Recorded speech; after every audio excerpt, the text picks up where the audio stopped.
coming. Hey, what's up, everybody? How we doing?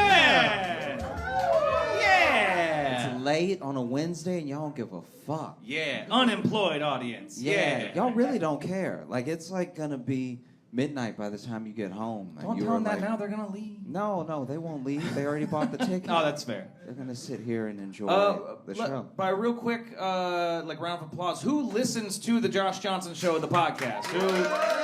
Wow. Okay. That's like everybody. So that's mostly, and then for the rest of you, clap if you've never listened to it before. Okay. There we go. It's hurtful that one of them is a very close friend of mine. That was actually quite hurtful. He was the loudest clap. That's very hurtful. But it's good to know where we stand. Yeah, because last time, we did it last year, and we came on and started talking, and then we asked that question for who listened to the podcast, and most didn't clap. I'm like, okay, cool. I love knowing our room has no idea who the fuck I am. So I wanted to really, they knew him and not me. No, it happens. They know me, but they don't know that I do a podcast, which is what I actually spend most of my time doing. It's like... It's like when someone gets to know you real well, but then they're like, "Oh, you like act?" And you're like, "Yeah, that's what I've been doing. How do you think I make money?" And then they're like, "I didn't ask questions." You're like, what the fuck? You don't know me at all, you know? Yeah. By the way, I know this goes without saying, but that's Josh Johnson right there. Make some noise for Josh Johnson. How you doing? This is also my co-host, fellow stand comedian, Logan Nielsen. Give it up for Logan. Hello. Make some noise again for Nico White, too. Thank you so much for coming out, man. Pleasure to be here with y'all. It's on Netflix, and you just released an album not too long ago, right? I just released an album. It's called Marcellus, Marscellus. If you think you like me, go check that out. I think you'll like it. Go check out his shit. Go check out Nico's shit. So, we had you on, not just because you're hilarious stand-up. You also have a story, and we love stories. And so I just want to get right into it because I would love to hear. Let's get right into it. So when they invited me on, they said to bring a crazy story with me. So I bought two. I'm going to try to keep them quick, but y'all bear with me. I'm long-winded, okay? So we'll start here. First of all, never underestimate your opponent, right? When I was in 7th grade, I got bullied bad. You know what I'm saying? Like, I'm talking about, and my bully was a short dude named Corey Beckett, right? I'll never forget this shit. And he's, like, to describe him, he's the type of short dude that you could tell lost their dad because, this ain't a black thing neither. This black or white. Them niggas always got these eyes all the time. Like they looking for something far off in the distance, nigga. That kid, you know that kid, that little motherfucker. And he was they're looking for a dad. They're looking for a dad. Yeah. And is that him? Oh, no. No, nobody's him. They never find him. His eyes never open. They're cursed like this. So, this is the person that I'm dealing with, right? He's fighting demons that I can't hope to be a help with, right? So, this is 7th grade. This little motherfucker, and I'm not a punk, and this is the biggest thing about this shit, is that I'm from Harlem. I'm from the projects in Harlem. I fought my whole coming up, you know what I'm saying? But I went to school in the Bronx. This little motherfucker hung out with a crew of like 25 people, and I'm an hour and a half away on the train. I'm like, if I fight him, I'm going to get fucked up before I ever make it home, right? So one day, he punched me, right? And I had, like, friends. Well, my friends are nerds. They ain't with none of this fighting shit. We trying to play Yu-Gi-Oh! So, nigga, he knocked Dark Magician out of my fucking hand, bro. You'll never understand the frustration. Yeah. That little motherfucker hit me, right? And that day, I was like, all right, I can't keep putting up with this shit, right? Because I'm end up hurting this motherfucker. But what could I do? So I cut school, right? I cut school for like 33 days straight because I didn't want to deal with this shit. Now, at the time, turn that off. At the time, I'm trying to open up to you motherfuckers. I don't usually come down this far to Brooklyn. You know what I'm saying? I came down here to see you motherfuckers on the Josh Johnson Show. Turn your phone off. I'm fucking with you. So I cut school for 33 days, and I didn't have any cool places to go, right? But at the time, my grandmother was older, and she was sick, so we had an apartment in the Bronx. My mom was at the apartment with my grandmother in Harlem. So what I did was I had a PlayStation 2 Slim. That shit could fit in a book bag, right? I went and got a copy of my mom's key for the Bronx apartment from the hardware store. So I would just put my PlayStation in my bag, and instead of going to school, I would go to Bronx to our apartment and just chill out. right? She didn't come up there because she was busy taking care of my grandma and figured I didn't have a fucking key. So I did that for 33 days. Well, see, ACS has this thing where if you don't go to school for a certain amount of time, they will call Child Protective Services. And them motherfuckers sent a letter home. So I had to go to school now, right? So I go back to school. I'm like, all right, I've been gone for a month and 3 days. That's enough time for this little motherfucker to forget about me. Sure enough, I showed up. He bullied me like we just met. And I'm talking about, bro, like, it was to the point where that motherfucker was talking about he had a weapon and shit, all this, right? So I was like, yo, all right, I'm done, right? I'm done dealing with this shit. So now, the reason I said never underestimate your opponent is because you never know what people are thinking. You never know what people are going through. I told you I grew up in the projects in Harlem. One thing that any of my friends that know me from back then would tell you is that Nico's favorite hero was Wolverine, and he meant that shit.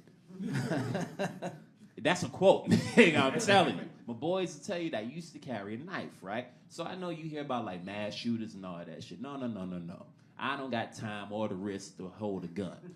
But that little motherfucker, I got so tired of that nigga, I said, all right, tomorrow, I'm going to put a stop to this shit. Wolverine style. Yo, I shit you not, bro. I watched so many. I watched X-Men 2, X Unlimited, back to back. Just watch Wolverine stab motherfuckers. Because I was like, I'm going to come in, I'm going to shh. Yeah. This might be morbid, but I ain't do it. It's all right. So, but I'm telling you, I was going. Listen here, bub. I was going to skewer this motherfucker. And yo, like Wolverine would talk, I swear to God, I was going to dialogue with this motherfucker. Like, want to dance? Like, oh, I couldn't wait. I was going to stab the shit out of this nigga. So my preparation for school was usually like, you know, when I was cutting class, was like, all right, I'll put the PlayStation in, man. I went and got the longest fucking butcher's knife in my grandma's house. Now, the butcher's knife was about the size of Corey. You know what I'm saying? And to this day, I hate short people because of this little motherfucker, bro. Like, you family. But, like, outside of that, man, if you any shorter than Josh Johnson, don't even fucking talk to me, bro. Don't talk to me. If you have children that ain't, like, taller than you, don't have them talk to me. Stay the fuck away from me. Could I ask what the logic behind you the butcher... can't say shit, white man. No. Okay. Now, I do feel blessed to be the line. yeah, man. Oh, so he can talk. Okay, that's all right. Now that's you fine. get the picture. Okay. I'll fuck with you. I'm also white man. editor I of the get fucking show, so we'll see if this You gets can't in. edit this out live, nigga. I'm fucking with you, Logan. So, wait, Wolverine's real name is Oh, Logan. suddenly I'm fun to have in the story. Fuck it. Oh. So now, I put the knife in my bag, right? So the knife is so fucking long. I had an Adidas book bag, little drawstring shit, right? So the top of the knife, like the handle, was hanging out the top of the shit. And I was gonna kill this nigga. So I go up to school, right? So I go up to school and like my friends ain't really seen me in a minute. So everybody happy and shit. We talking on the line and I got that knife in my bag, like I'm gonna kill this motherfucker. Poke that nigga. And look, I was gonna do it so cold because I was gonna do it and I was gonna leave. Like swear to God, I was gonna walk right up to him. I don't give a fuck people so and I was gonna twist it. I was gonna twist the shit out that night. Man, I get to school, and, you know, maybe it was meant for me not to do it so I get here in front of you guys tonight. And I say that because as soon as I show up to school, we sitting out front, right? Yeah. And, you know, this 7th grade, so for that class, they would have teachers come down if you got to school early enough. And we sitting there, and one of my friends goes, yeah, man, you know, they got metal detectors in there now. I said, what? He said, yeah, man, they got metal detectors in there now. I said, they detect metal? He was like, yeah. I was like, well, I'm gonna holler at y'all, man. I gotta go, right? So because I couldn't bring the knife and kill this nigga, I decided not to go that day, right? But then as I was walking away, I was like, well, shit, I already came here, so I may as well go inside. So I went, stashed the knife somewhere or whatever, and I got in school. So now I'm sitting in school, and you know how your teacher send you to get something? So I go to the principal's office to get something, and they ask me what, you know, been keeping me from school so long. I'm making up some lie. And then they say, you know, we had to have metal detectors put into the school because Mr. Bastian, I'll never forget it, motherfucker said, because there's another kid in the school named Dante that showed up with a gun to shoot the motherfucker that I was gonna stab.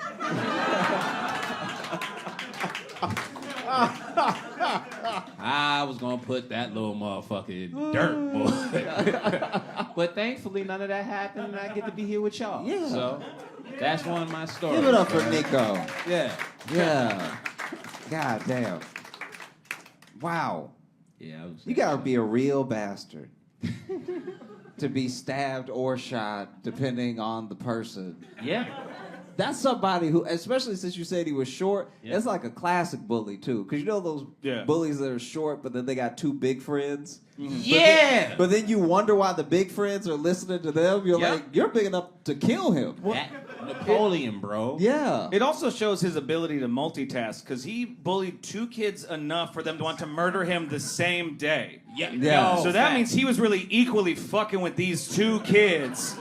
That they were just like, today's the day in unison. Like, that's... That means that he didn't learn shit. There was no time to learn in between all this bullying. Yo, he ain't no math, he ain't no nothing, he ain't know where his dad was. It was hard for him, man. And the little nigga thought he was a preacher, too, because you remember, this is like 06, right? So this is, or it's 2005 going into 06. So this is when June 6, 06 was the thing. And I guess his grandmother or something went to church a lot. This nigga was in the classroom. And the trumpets are gonna blaze. And then the last thing we gonna see, he was doing sermons and shit. And I'm like, but you're the devil himself, bro. Yeah. Sit the fuck down and stop scaring me in this fucking class. It's always the kid like least likely to go to heaven. Boom! I wonder if he dead yet. Does he not have Facebook? I wouldn't look up that shit. I'm Josh. You don't know, bro. I like people like that. Yeah. I'm all for growing and like surpassing things. With you, but man, him. Hey, I don't wish bad on nobody. But man, I don't wish no good on that motherfucker. Ah, man. It sounds like you actively pray against him at night. You know what? I wouldn't actively pray against nobody. Yeah. God would tell me, I'm from one of those families. But if anybody ever, like, I don't know how long it takes prayers to get answered. But if them shits got to go to a certain part of the universe, I prayed a long time ago. So we'll see. We'll see what happened in the next couple of years. That motherfucker get into like a car accident and it combust. That was all me. Like he passed on some X-Men shit. That was all me. I love when our podcast becomes evidence. Yeah. Always makes me happy knowing that this will be like played in he's front of towing court. the line though. It's like it's really on the line, It's really like, on fate if we be honest. because you really can't prosecute prayer. Like that's one of those things where you're like, I very much hoped this would happen, but I was not there, Your Honor. You know what though? I shouldn't put that energy out there. I really don't hope anything happens to him. I hope wherever he is, he's free, he's safe, and I hope he found his pops, man. Yeah. And he killed him. I was running away, Baba. There's a hip hop song called 24 Hours to Live. There's that line. Y'all know 24 Hours to Live. Fuck it. Song by Mace. It's all good. Mace is probably the crossover between this demographic and Mace is probably pretty slim. Just swinging them and hitting them. Yeah. The Venn diagram is barely a line laying over. You're not wrong. Shit, Yeah. they Whatever want a happened Rugrats to song. Mace? Is he all right? He's all right. He just put out this song against Diddy recently.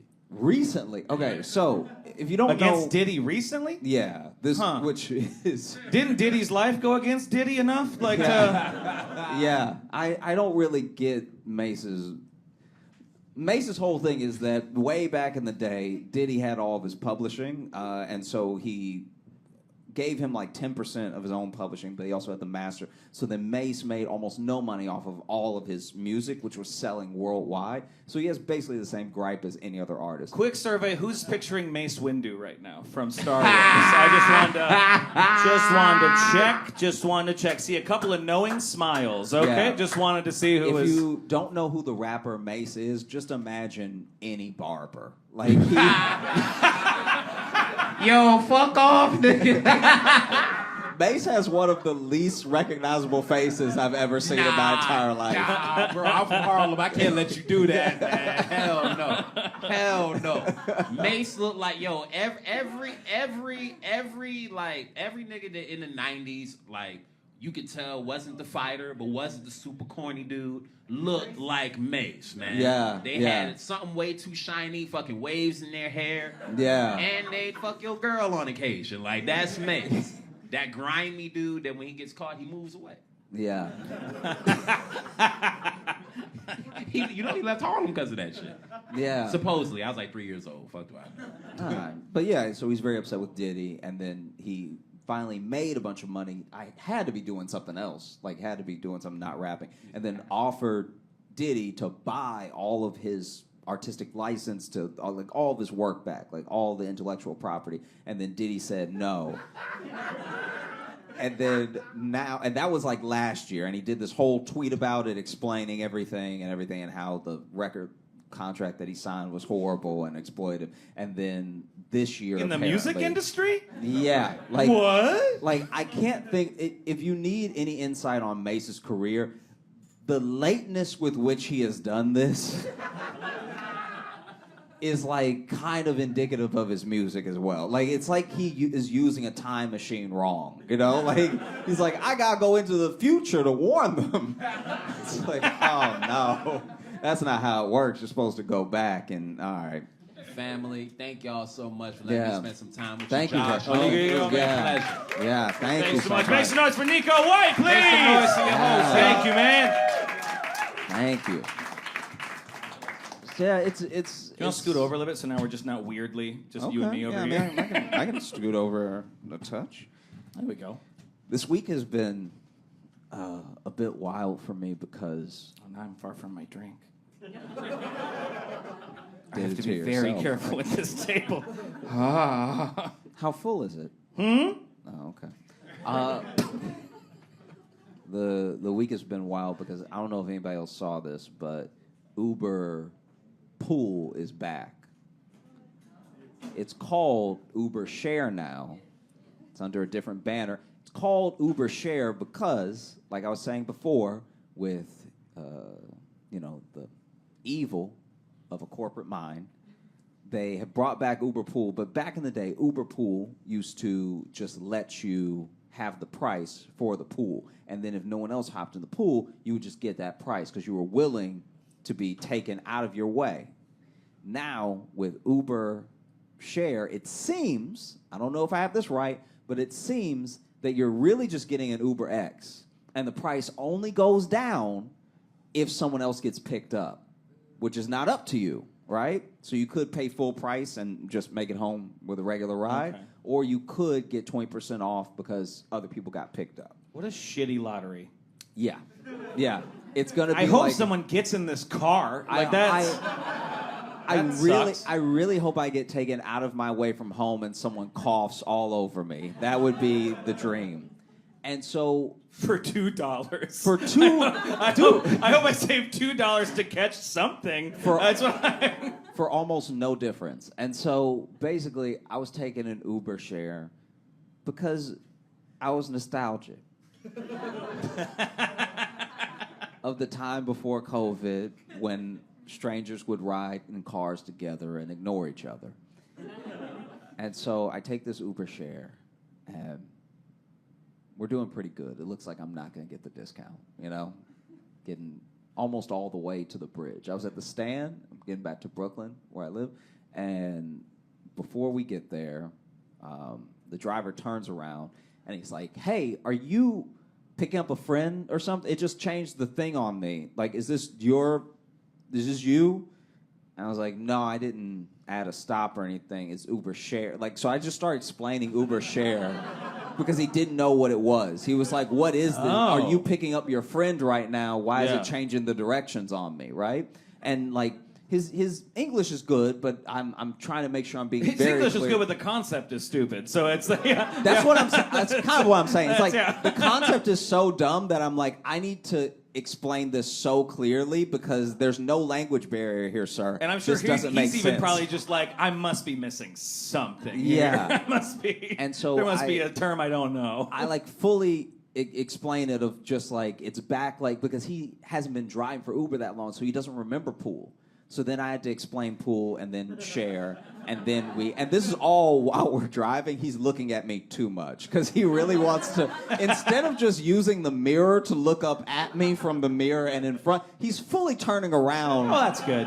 At times where we're not at the red yet. Like he'll see it turn red and be like, so what were you saying? And so that's happening. And then we finally stop. We get to this cross section for the pickup, and this always happens. It happened with pool. It happens with share. It's going to continue happening. But the person opens the door on my side. And anytime that happens, it's so little. It's not worth getting upset about. But what's so annoying about people that you share an Uber with is they will just really want to get in from the side of the door that they open. And so then you have to move, but you're like, you didn't look. You also ordered this thing and didn't look to see if anybody else was already in. Well, they probably thought there was, surely no one will be in this. And then okay. That's what I'm thinking. Yeah, exactly. They maybe also didn't know. So then my man opens the door, and he's standing there with a woman behind him, and he's like, for Miguel? And I was like, yeah. And he's like, oh, so you... Your name's like, no, Miguel too? And I'm like, yeah. And then he's kind of just, he feels like he's opened the door for me. He's waiting for me to get out, but I'm just sitting there. And then he's like, for Miguel. And I was like, yeah, but it's a Uber share. He's like, I order Uber X. And I was like, yeah, but you ordered Uber X share. See, it's confusing because they kept the X in there. And then the driver joins in where he's like, yes, they kept the X in there. So it's actually... So now both of us are explaining this to him and his date who are standing outside of the car. And finally, he's like taking it all in. And he turns to her and he's like, I thought it was an Uber X. Like, because it's so clear that they're on a date. Just like their body language. And then he looks at me. He's like, would you mind sitting in the front? And I'm like, the front? And then he gives me this look that, like, is such a... It's so purely like a guy thing of, like, help me out, bro. Like, he just says it... He literally just says it with his, like, pupils. It's not even an eyebrow thing. It's not an intimidation. He's not being rude. He's literally just, like... Like, it's like... It looks like he's looking at someone pointing a gun at him because it's like he just sucked in a little bit of air and he was like, and I was like, yeah, sure. So I get out and as I'm opening the front door, he even pats me on the back and he whispers, he's like, thank you. And so then they get in the back and I'm sitting in the front and I'm on my phone anyway, so I really don't care. I'm not like stressing it at all or anything. But as soon as they start talking, the nosy bitch in me comes out. And so I immediately hit pause on the music that I'm listening to. Oh, because for sure. it's like, it's so clearly a first date. And I can't tell if they're still on the date. Like when they get in the car, I can't tell if they're heading somewhere, like he's picking her up. Oh, that's the start. That's a rough start. Yeah, that's I can't a rough tell. start. I couldn't tell at the time if he was picking her up or if they're leaving a restaurant because it was in Right. a part of the city where there's just lots of apartments over restaurants. Yeah. Right. Because if it's the start, she's already thinking now, like, well, I'm at least paying half. Yeah. Yeah. And then it which really this cracked is me Dutch up as at well. best. It also cracked me up so much because my man it says it again at some point in the conversation. I have where money. It's like, what? No. He's literally just floundering at one point, and he's like, "I thought it was an Uber X." Like he keeps inserting. He will not let it go to everyone in the car that he thought it was the regular Uber. Like he can't handle it, and so then. And so then they start talking. This is so painful. Okay, so he is coming out the gate with like, it's not a a shitty bravado. I want to make that clear. It's not like this person does not seem like a jerk to me, right? But as he's talking, he's like, yeah, so what do you like to do? Like, he's so clearly nervous, which is very sweet as well. Ride alone in cars. Ride alone in cars. I'm sorry that I messed that up for you. It's my favorite thing to do. And then she goes, I love theater, right? And he's like, oh man, I love theater too. Like theater is amazing, except for musicals. Musicals are annoying as hell. Like musicals, just like, I don't know. There's just something about them I can't stand it. And then she goes, I was actually a musical theater major. I'm in the Music Man right now. And so I'm like, I don't know what to do with my body so much, so I'm just looking out the window now. Like my head is on the glass, and I'm breathing through my mask so hard that I'm still fogging up the window a little bit. I'm just like, ooh, that's not a great start, you know? Because the car is not taking off yet. Like, this is just, he's I'm sorry, what, the car is not taking off yet? No, because he's sitting down, and now the driver is trying to figure out who's getting dropped off first. So he's just looking at his Waze app. You guys haven't fucking moved yet? We haven't moved yet. And he found a way to fuck it up in that time? And don't get me wrong, this is all of like 30 seconds. So that thing, like, they sit down and that he's also like, makes so it worse. he's Like, oh, I can't believe it. This is an Uber X. I fucking hate musicals. Yeah. Like, that's a lot to cram in to a short amount of time. It happened so fast. And then we take off, and none of the conversation is, like, ideal. Like none of it. Not after that. None of it is going well. And so, because then he even tries to save it where he's like, oh, so, like, what were you in, you know? And then she starts listing these musicals that she did wherever she's from. Right. And finally, she hits one of them, and he's like, oh, I love Come From Away. And it's like, it's too late, bro. Like, it's, yeah, you're not saving it now. And then they kind of like move on from that. And there's a couple of like pauses, and anytime there's a pause, I just get back on my phone. Like, it's not that interesting, you know. But then he'll say something like, out of a pause, he'll be like, so you have like a favorite food or anything? Like, what do you really like? What a great question to ask on a date. And this always has places to go. And this yeah, is how I know where their date is at. Yeah. Because he's like, so what was your favorite, like your favorite food and everything? And she's like, Peruvian. I told you that at the Peruvian restaurant.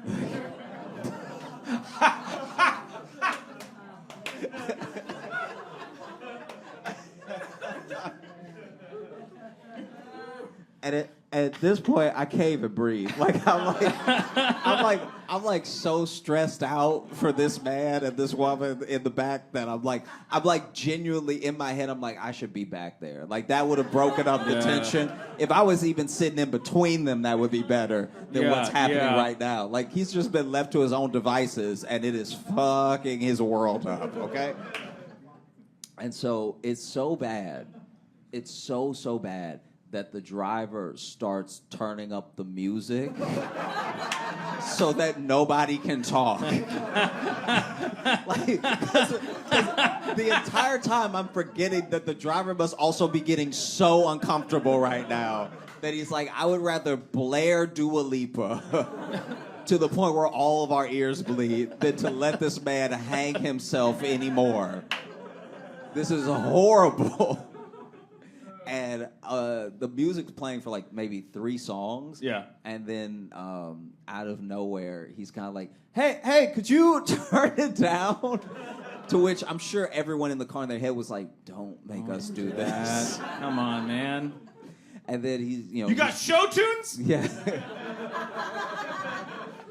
I love musicals. I love musicals now. I just want to save the date and everything. Please. And then Peruvian musicals. I love them. Put it, if you have that, please. And then I thought this was an Uber X.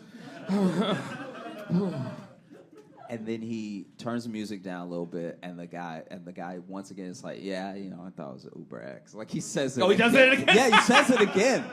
He sang it throughout the whole drive, like too many times. And then we're in Brooklyn now, and we're heading off to drop, them off first. And this next part is technical, okay? Because I can understand the dance that was happening. When you order an Uber X, you can add or change a stop, right? So I understand what he must have been thinking, right? And if I have it right in my head, what he's thinking was the perfect way to play it. But we get to the stop. It's not my stop. They're stopping at her apartment. And so car stops, and she's like, I had a great time, and she goes to open the door, and he's like, oh, I was wondering if I could.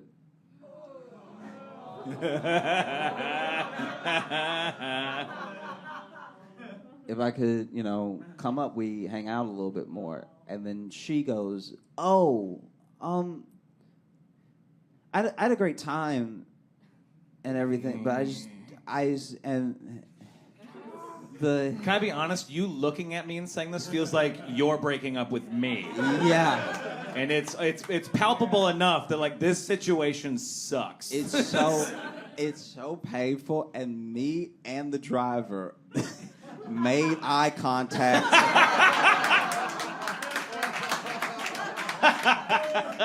Out of the side of our eyes, because we were like, oh. And then he was like, hey, yeah, I'm not, like, I don't want to be weird or anything. It's just I love you. Oh, shit. It's just when I put the address in, and then she was like, yeah, sorry, maybe I gave the wrong impression or something, but I'm gonna go up and maybe we can talk again or something. And so she closes the door, and it's just the three of us sitting there.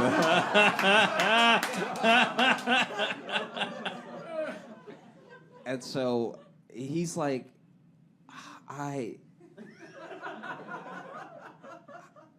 looks at me. He's like, thanks for sitting up front, man. Like, I was like, and I was like, oh yeah. I mean, I really was trying to make it better. Like, in the moment, I was trying to keep it light, because this person is clearly devastated, and that's very embarrassing, because he made some missteps, but once again, he did not seem like a douchey, asshole, right? And so I was like, as a joke, I was like, yeah, I mean, if only you could come home with me, you know what I mean? Like,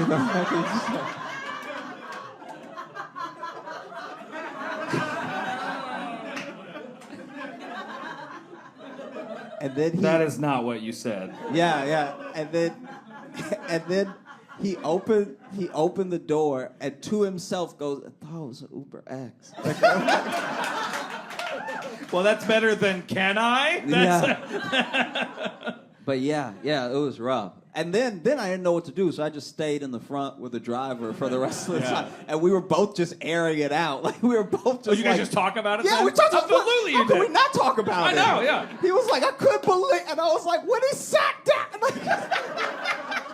Because the reason that I bring up the dance is that he is like trying to, I guess, I'm assuming, like, pay for things, show his interest and everything on the date, right? And so he's getting the Uber back to her apartment. And she also knows he's getting the Uber to her apartment. She's not like wondering where they're going. You know what I mean? Like, that's a whole different problem on a date. No, but you know what I mean? Like, it's like if take me to question mark. If the date is over and your date's ordering the Uber and they put your address, you know that they're getting the Uber for your place. You know what I mean? Right. When it's an Uber X, you can add a stop, which means if she didn't want him to come up, he can now just add a stop to his apartment and head home. But because it's Uber share, you can't do that. So we drove off from him just sort of standing on the sidewalk. And I was in like, front of her place, or yeah, ordering another Uber. That's not good if she looks out the window. Yeah, no, it looks horrible, but it's She like looks out, oh God, he didn't go. I mean, he basically doesn't exist in the car now because he's supposed to get out at the stop he orders. Yeah. And so you can't add a stop, and so what a shame. Yeah. No, it is. It's just sad because if it was an X, he could be like, "Oh, okay, I read it wrong. Let me add a stop," and then he goes home. Right, yeah. But now he has to get out. He can't come to my place. Right. And he's not even though you invited him. Yeah, even though I invited him, but he's not. He could have. But he's not supposed to be in the car anymore. So he has to get out, and so yeah. But then the driver and I were just like, oh. Then the driver was also like. The driver was also like, when you're on a date, just say nothing. And I was like, wow, that is, in a weird way, better advice.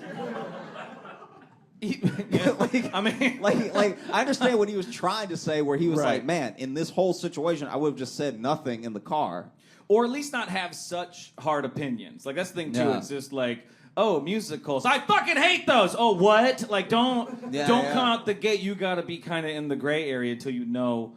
But it's especially, too, like, I'm not saying he's trash or anything, but he's clearly has wild misguided confidence to just assume he is going to her house when clearly learned nothing about her on the date. Well, that's also what I was thinking, where I was like, how did...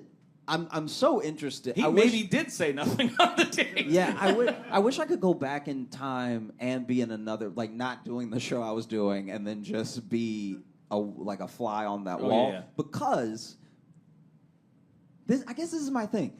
The date seemed, at some point at least, to be going well enough that I actually think he was about to come up with her if he didn't say the musical theater thing. If it was because an Uber think about it. If you're on a date with someone and you've given them your address, they're on the way together.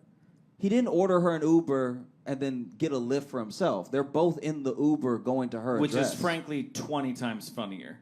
That on the ride to her apartment. That's what I'm saying. Is where he fucked it up. That's what I'm saying. That's so much funnier. That has to be what happened. If she's just like, I like him a lot, and you know what? I never do this. I'm going to invite him up, and like, there's another guy here. Huh. There's another guy here, and I hate what you do. Does that make sense what I'm saying? That is, they were definitely about...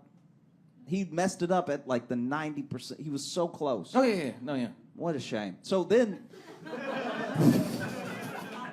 a different time now, we're talking about pre-pandemic, when I took one of my favorite Uber pools. So people, especially in LA, would give me trouble all the time. They would always like make fun of me for taking Uber pools all the time because I would leave early. I would leave early just to take the pool, just to have the padding, instead of just getting an Uber, right? Right. And I don't know. I just usually did it to, like, have experiences and meet people and stuff. Yeah, that's a weird thing about you. Well, I'm just saying, it was like... No one else here relates to that. All right. I take him because I like making friends. Like, that's... Yeah. No, it's... Yeah. Now it's like, if the $2 off is not guaranteed, never fucking doing that. I'm never... Sure. This is my thing, though. So, there was this one time...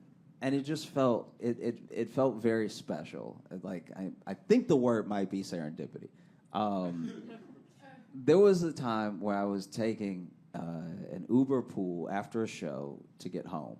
And I get in the car, and we immediately get the name and where they are, right? And so the guy drives there. It's actually pretty close, like 5 minutes away. And he drives there. And he's circling the block, and then he finally just stops. He starts calling them. Every time he calls them, they pick up, and you can hear a bunch of noise, but you can't actually hear them. And so he calls like 3 times, and then he circles the block one more time. But now it's getting to the point where he's tried to pick them up longer than I've been in the car, you know? Because this is also, because back in the days of like pool, they hadn't solidified how long drivers were supposed to wait yet. I like that you keep saying it like it's been 30 years. Like, Yeah. back when we could pool. Yeah, I'm just saying for context, they've changed the app a lot in the time Right. between. So Yeah, no one knows they're taking them now. yeah, Even the driver. no, it's chaos. And so it got to the point where I was like, you know you can move on if you don't, like if they're just not going to come, like we should probably go. He's like, you're not my fucking boss. Yeah. I mean, I work for you. I'm not even telling him in a way of like, can we hurry it up? Because he's the one getting frustrated. I'm just like, hey, you've done everything that you could. You know, you called 3 times. Right. You've driven around the block several times. Mm-hmm. I have been in the car for like 7 minutes. Mm-hmm. Just us, Right. and you've been trying to pick them up for like 8. So this is wild, you know? Yeah. And also the drivers will get penalized for like canceling rides and stuff. So he didn't want to cancel on them, and there's no like distinction in the app for how long you should wait. Right. And so finally he drives off, just cancels on them, keeps going. We get about maybe 2 minutes away, and we get pinged again for another pickup, and it's the same guy. It's the very same guy, and he's in a slightly different location. So he's like a couple blocks like west of where he was supposed to be. And He got scared. He thought a car was chasing him. yeah. Oh, no! Why won't they leave me alone? And so this time we picked them up easily. They're like right on the corner, and it's a couple, this guy and this woman, and they get in the car and they're next to me, and it is amazing. They're very drunk. They're the best way to put it is that they're deeply drunk. Like I don't even know how I you fucking get it. hate musicals. Yeah. Do you like food? I like what we just had. They are so drunk, and they are going at it in a way that is so funny, where they are arguing. Okay, but it's so like going at it could mean 2 different things. yeah. But it's like at first I thought they were arguing for real, and it's not. They're like playfully roasting each other. Okay. But they're very drunk, and they're taking it way too far. Like it's so this dude, and I can tell from them walking to the car that this dude has a little bit of a limp, right? And Okay. she lays into it hard. Like she's drunkenly like, you should probably have like a cane or something. Like, what's your, Jesus. it's like relentless, okay? And it's actually, a lot of it is actually pretty funny. Where she was like, if I pull on your right leg hard enough, will it be the same size as your left? Like it was just like it was like nonstop, right? And then it's to the point where I think he's gonna get upset, you know, and he's not. He's just like laughing, and he's like, oh, you know, my leg been like this from childhood. And I'm like, he's actually making it worse when he describes it, but then she doesn't really connect with it in that drunk way, so she just keeps going. So she's like, well, did you like step on your first step when you were little and then just walked away? Like, did you not, couldn't even it out? And then he finally goes, he's like, how about we leave my legs alone for a second, talk about your fucked up ass teeth. And he lays into her teeth hard. She's like, and it's funny because they're both laughing. It's like at no point, it's so tense. Like the driver and I are trying not to laugh because we're like, any minute now, one of them is gonna go too far, right? But then even when And will they get pissed off if we laugh at it? Like, are we not a part of the joke? Yeah, like are they talking like we're not here, or is this for us? Yeah. I can't tell. Yeah. And then she's like, oh, okay, what's wrong with my teeth? And he's like, honestly, I don't see how the fuck you chew. All right?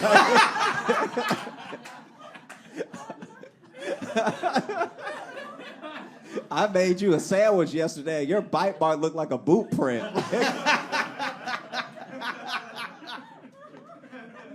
And they just kept laughing, and it was so funny. And the driver, the driver lowered his window to quietly laugh out the window as we were driving. And I was like, man, pool is the best. And then the pandemic happened.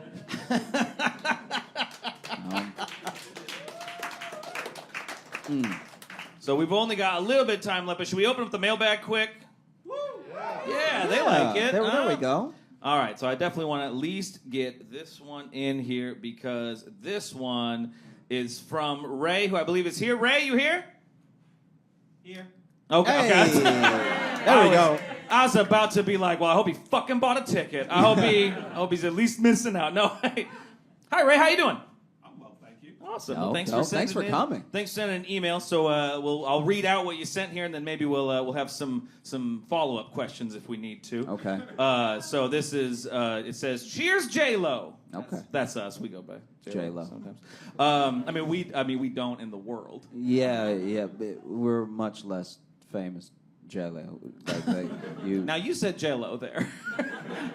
I was hesitant to say J-Lo. Because we You thought we said it 3 times, we'd summon her? Sometimes I wonder if J-Lo listens. And so I just want her to like us. And I don't know if we... What did Ray say? Wouldn't that be great if she was listening? Wouldn't that be great if she was listening? Like, why are they using my... And then we just get a cease and desist. The most confusing cease and desist of Yeah. all time. Hey, will you 2 men stop using my name, please? Together. Together as a unit. Cheers, J-Lo. So what is a survival tactic that metropolitan cities like Chicago and New York City taught you guys that you take with you everywhere? Now, they also have their own example here. So, mine is not responding to anyone too eager for my attention, and that is a very good one. That is a very good one. Jesus of Nazareth could be trying to sell me his mixtape, detailing how to get into heaven, and I'd probably raise the volume on my headphones before I react. I've gotten caught in too many conversation scams while living here, especially because I have an English accent, so they think I'm a tourist. And then the next part's just a compliment. Do you want me to read that? Just kind of for us. I guess so, to get the full All right.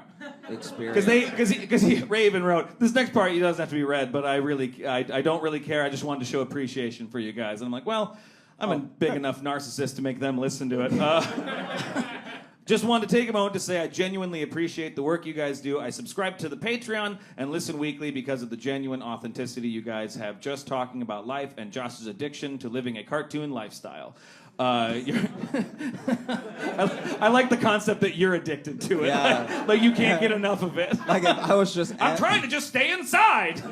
If I was at home reading a book and then I know where I'm like, nah, I need a fix. I'm going to go slip on some shit. Your shows help me through bad times and make the good times even better. Just a reminder that what you do has a positive and powerful impact, and both of you are appreciated by myself and by many others. I wish you guys all the success and happiness you desire. Thank you so much, Ray. Thank you so We much, appreciate Ray. that. Thank you. Thank you. That is a great question, though. What is a survival tactic you take with you other places? As far as... Ray, I can't see you. Are you black? Yes. Okay. All right. So this is for us.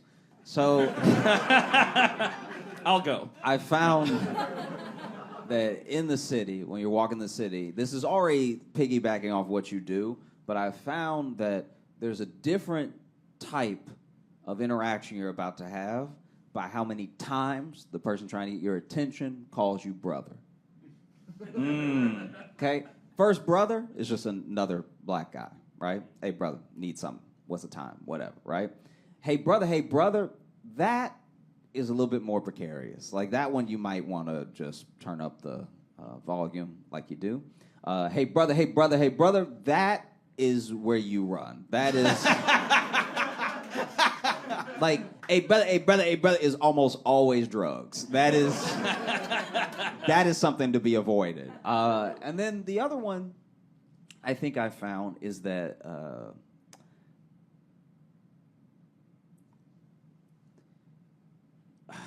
you should always, like, turn your Wi-Fi off if you're underground, because when it's fighting to find a connection, it's draining your battery. And sometimes you'll take the train for 20 minutes and then walk up the stairs and be like, why do I have 20% less battery than when I left? And it's because of that. Oh. Yeah. It's like a real struggle. I like a good practical one, you know? And it's just a good, like, this Yeah. is, I felt like one to confirm what you're already doing is good, and then one that's just like someone didn't tell me one for way joke, too one long. real thing, yeah. One for them, one for you. Yeah. Yeah. Yeah. What about you? One for me that I actually just utilized recently. It goes with people talking to you too. That if someone comes up and is clearly like trying to fuck with you, like they ask you a question to like trap you into like an answer one way or the other because they're gonna roast you or something like that, is if you give the most confusing answer possible, they don't know what to do next. This happened to me recently. I was in New York with my friend who doesn't listen to the show, and or in New York, I just said in Central Park. That one. I'm in New York now. God damn it. I live Midwest. And but we're sitting there, and this group of young men walk by, and one of them just looks at me, and it's very clearly like he's setting me up to like dunk on me in front of his friends. Because he just goes like, hey, you guys like pussy? And it's how he said it, and it very much had like everyone's like, what's he gonna say? And I just said, little bit. Which was great because then he went, and then all of his friends laughed at him because I didn't take the bait. And I use that in Chicago a lot too. People try to fuck with you, and then you just give them an answer, and they go, I don't even, whatever, and then they just walk away. Then they're disappointed. Yeah. I think the last one I'll impart to you is this is very specific of cities. This one is actually like just a Chicago, New York, probably Seattle and Portland have train system. Anywhere with a train system, if a train car is empty, leave it empty. Because there's a reason that in a city with millions of people, no one wants that car. Especially here. So sometimes it's poop. Sometimes it is poop. Sometimes it's poop. But every once in a while, it's a person. Every once in a while, it's a person so and they crazy. Are pooping. Yeah. So crazy that everyone was like, I don't know if I need this in my life. And they decided to get off, and there wasn't time to warn you, so then you get on, and then the doors close, and for at least one stop, you're a hostage. I'll do one more email and then we can get out of here because we're almost out of time. Let's real quick and just thank everybody for coming out tonight. Thank you guys all so much for hanging out with us. This has been great. Late on a Wednesday. So this one is from Anissa. I don't think they're here. This was just sent separately. You here? Yeah, I thought so. This is just this one caught my eye, and I thought this would be a good one to just read with the group here. So the title of this one just says, "I was reminded of my dead gerbil." Great title. Know what we did. I think it's a great start. If it's just our show, that would be a bummer. Yeah. That would be a real bummer. That's what I was saying. I was like, oh man, does this just... Listening to your show reminds me of the dying screams of a rodent. Anyway, now that I've bummed him out. Hey guys, I'm currently getting up to date on the podcast. I'm on episode 50, but with the way I've been listening, I'll likely be caught up quickly. Anyway, in that episode, Logan talked about his dead hamster found behind a fake fireplace after escaping, and Josh displayed ... a ton of displeasure. It reminds me of my two gerbils.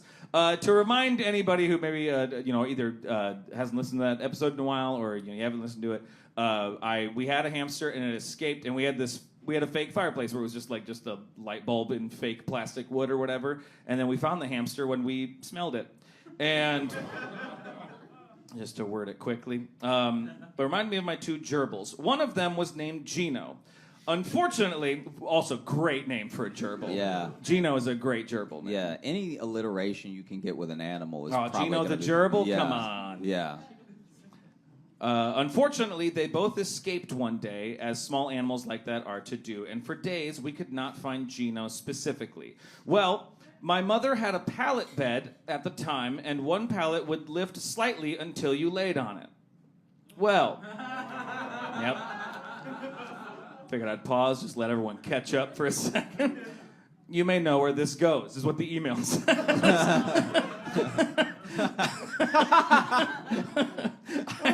I was looking for Gino. Wait, it would be amazing if in the email is also pause for groans. I was looking for Gino still and sat on her bed. When I did, I heard squeak crunch. Pause for groans. I knew what happened immediately and didn't have the heart to check. My poor mother had to retrieve Gino's crushed little body. Now, this next part is just a quick little aside. Not as traumatizing for me as watching my guinea pig run into a table leg and die. And that's all they gave us for that one. Which is clearly a much wilder story. That this guinea pig was just like, bam, nope, and like, that's...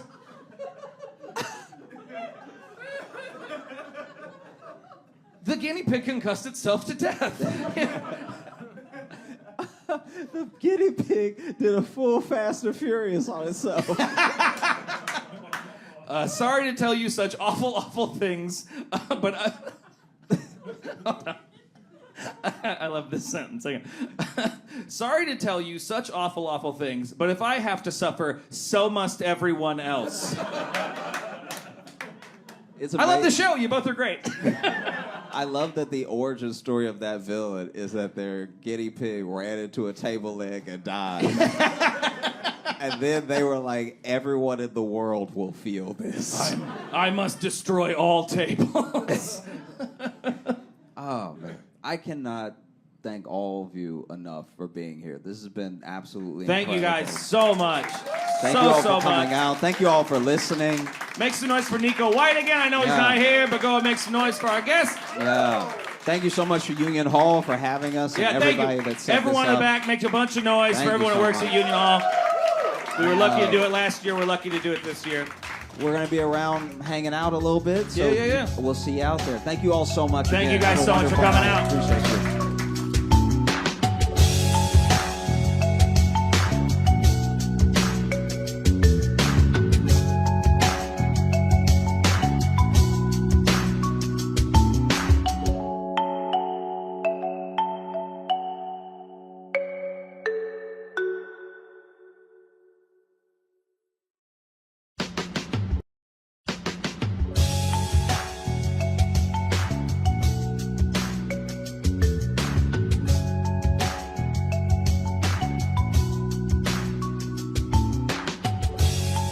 Welcome to the Josh Johnson Show. I'm Josh Johnson, joined by my co-host, fellow stand-up comedian Logan Nielsen. Logan, how you doing, buddy?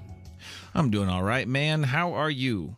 I'm all right. I had a thing on Sunday. Everything has changed since Sunday. Everything changed on Sunday? Yeah. Define everything. Well, I woke up.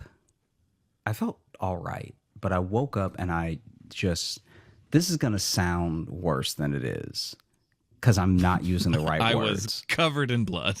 Well, I'm not using the right words to describe it, so it's going to make it sound sad, but it's not sad. I'll explain the whole thing. Okay.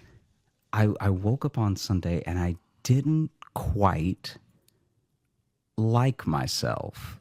Like I don't hate myself for my life or anything like that. Right. But I was like, I don't feel good and I'm tired of not feeling good. And luckily I know just about everything that could make me feel good. Right. Okay. So I was like, I need to start taking care of myself. I'm already not I'm not super unhealthy or anything. I try to work out and stuff, but when you know what you should do and you don't do it, and it's the thing that is fulfilling, it makes you bummed out. Yeah. And I was feeling that all day Sunday. And so I was like, you know what? I'm going to look up just general nutrition stuff. I'm going to look up some nutrition stuff that might make me feel better. Because you know how there's certain things you can even eat naturally that improve mood and stuff like that. This is your new thing. You've been on this a lot more because you had this when we were in Richmond. When we were there, yeah. You went on a big long, I saw you for 2 minutes, and then you just had a 10-minute rant about the chemicals and the process or the approvals of foods. Yeah. So this is this is your new bugaboo a little bit. This is your new and it's new not thing even bugging you. a health food thing. It's just I know there are things that taste good that make me feel bad. Yeah. I'm not even becoming as he takes vegan. As he takes a drink of whiskey. Yeah, it's I'm not becoming vegan. I'm not doing anything drastic. I'm just let me be more mindful of that stuff. Anyway, Right. I like joined a gym Okay. and just got back into like did some light workouts the last few days, and so I feel pretty You joined good. a gym Sunday? You were just like, I'm not feeling great. I'm going to go join a gym? It was a cheap gym. Like I mean, still, I'm not though. shelling out money. I mean, good for you, though. That's the hardest thing to do is like, well, I'm going to go do that thing then. Like, that's a difficult thing to actually, the next step to take. I will say, though, that this is the deceptive part. It's actually, sadly, that's the easiest part. To just give them the money, I still haven't done anything to improve my Fair. life. Fair. So then, But still, though, you were like, I should join a gym. And you went and joined a gym. yeah. And like, I've thought I should join a gym a lot of times. Never done it. I mean, it's a bit of a trap because you have to remind yourself that you have a gym membership every day. Like, because now Right. it's up to me to not waste the money. Yeah, true. You Yeah, know? you don't want to lose money on this. Yeah. And so then the whole reason I brought this up, the last thing that I added that I've never done before in life, but I'm making a point to do it now, is to be fully, like when I say fully, I mean like at the scientific limits of fully hydrated, right? I've never even attempted this in my life before, but this is insane. It's Buckle too up much for another water. adventure, gang. Joshy gets wet. Here we are. It's so much water, dude.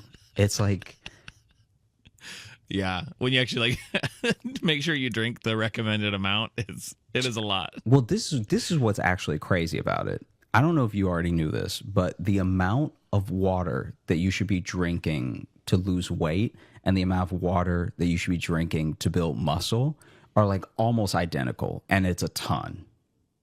Mm-hmm. And that, I mean, that's mind blowing to me, though. I mean, I've heard several different like amounts of what you should like drink in a day, but also it does kind of change depending on what you do in a day a little bit. Yeah, like I checked, because here's the thing: I was so scared giving myself water poisoning that I checked every type of way to, do the math on how, just on how much I should Is it be. technically called water poisoning? Yeah, Okay.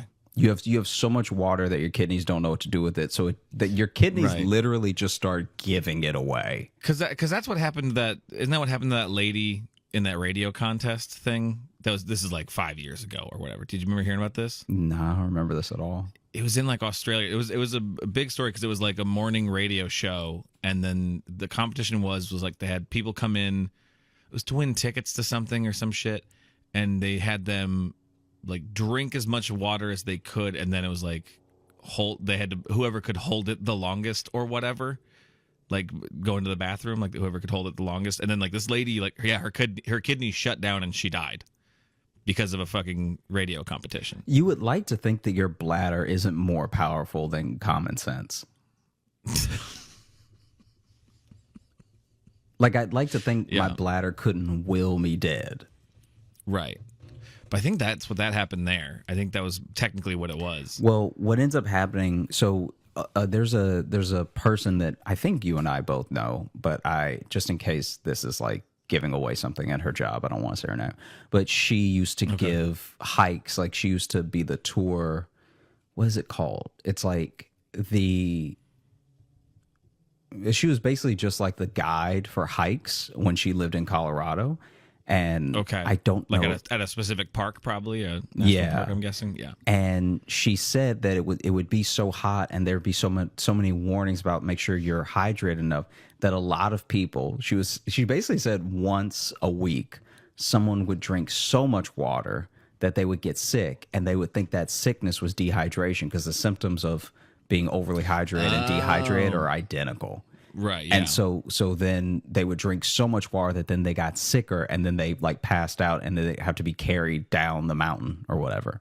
Mm-hmm. And so all this I bring up because I have been trying to drink the appropriate amount of water to build muscle, and it is far too much. I've been to the bathroom. I know bathrooms now. Like I think I know I think I know handles in a way I never noticed handles before. Like I'm running to so many bathrooms so consistently that I'm really starting to notice things about bath. I used to be an in and out guy, and now I'm just, it's a while that I'm standing there, and I'm clearly very hydrated. Yeah. And I feel great. I've been sleeping better.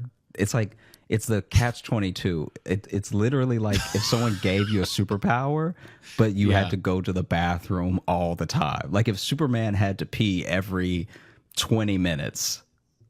I mean, to continue growing the mythos we've built the last couple episodes, I think this is the downside to being the Josh Ice superhero.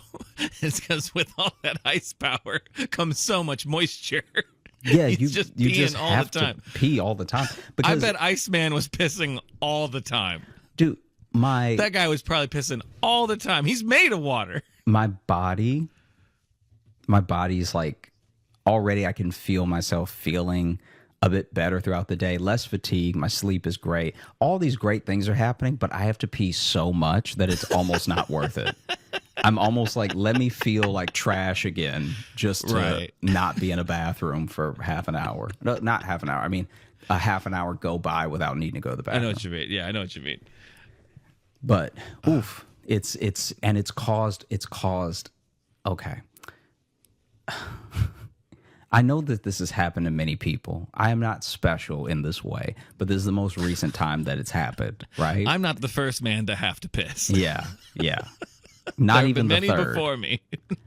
And so I was at a show, and the line got very long because there was a person in the bathroom that clearly needed it. Like as impatient as I get waiting for the bathroom sometimes, I never want someone to come out early. Please don't do that. You be in there as long as you need to be in there, because it was way worse for everybody if you come out too early than you stay in there a little long, you know? Okay. What do you mean is happening if they come out early? I'm just saying, like, you Pants can, still down?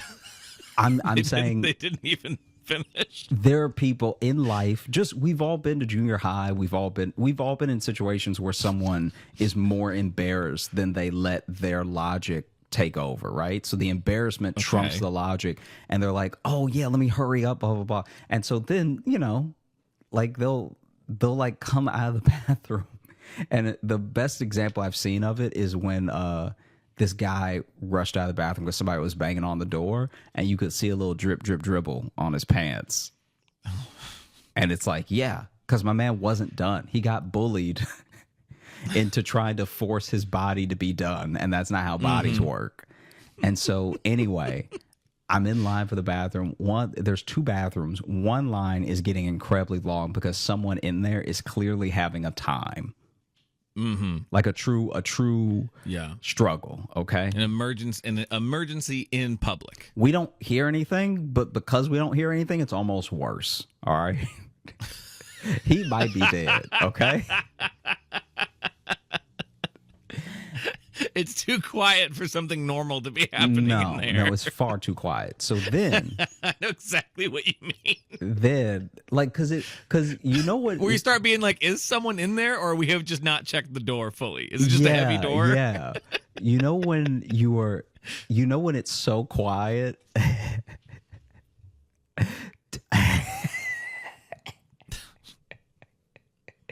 Do you know when it's so quiet that it makes the space around it quiet?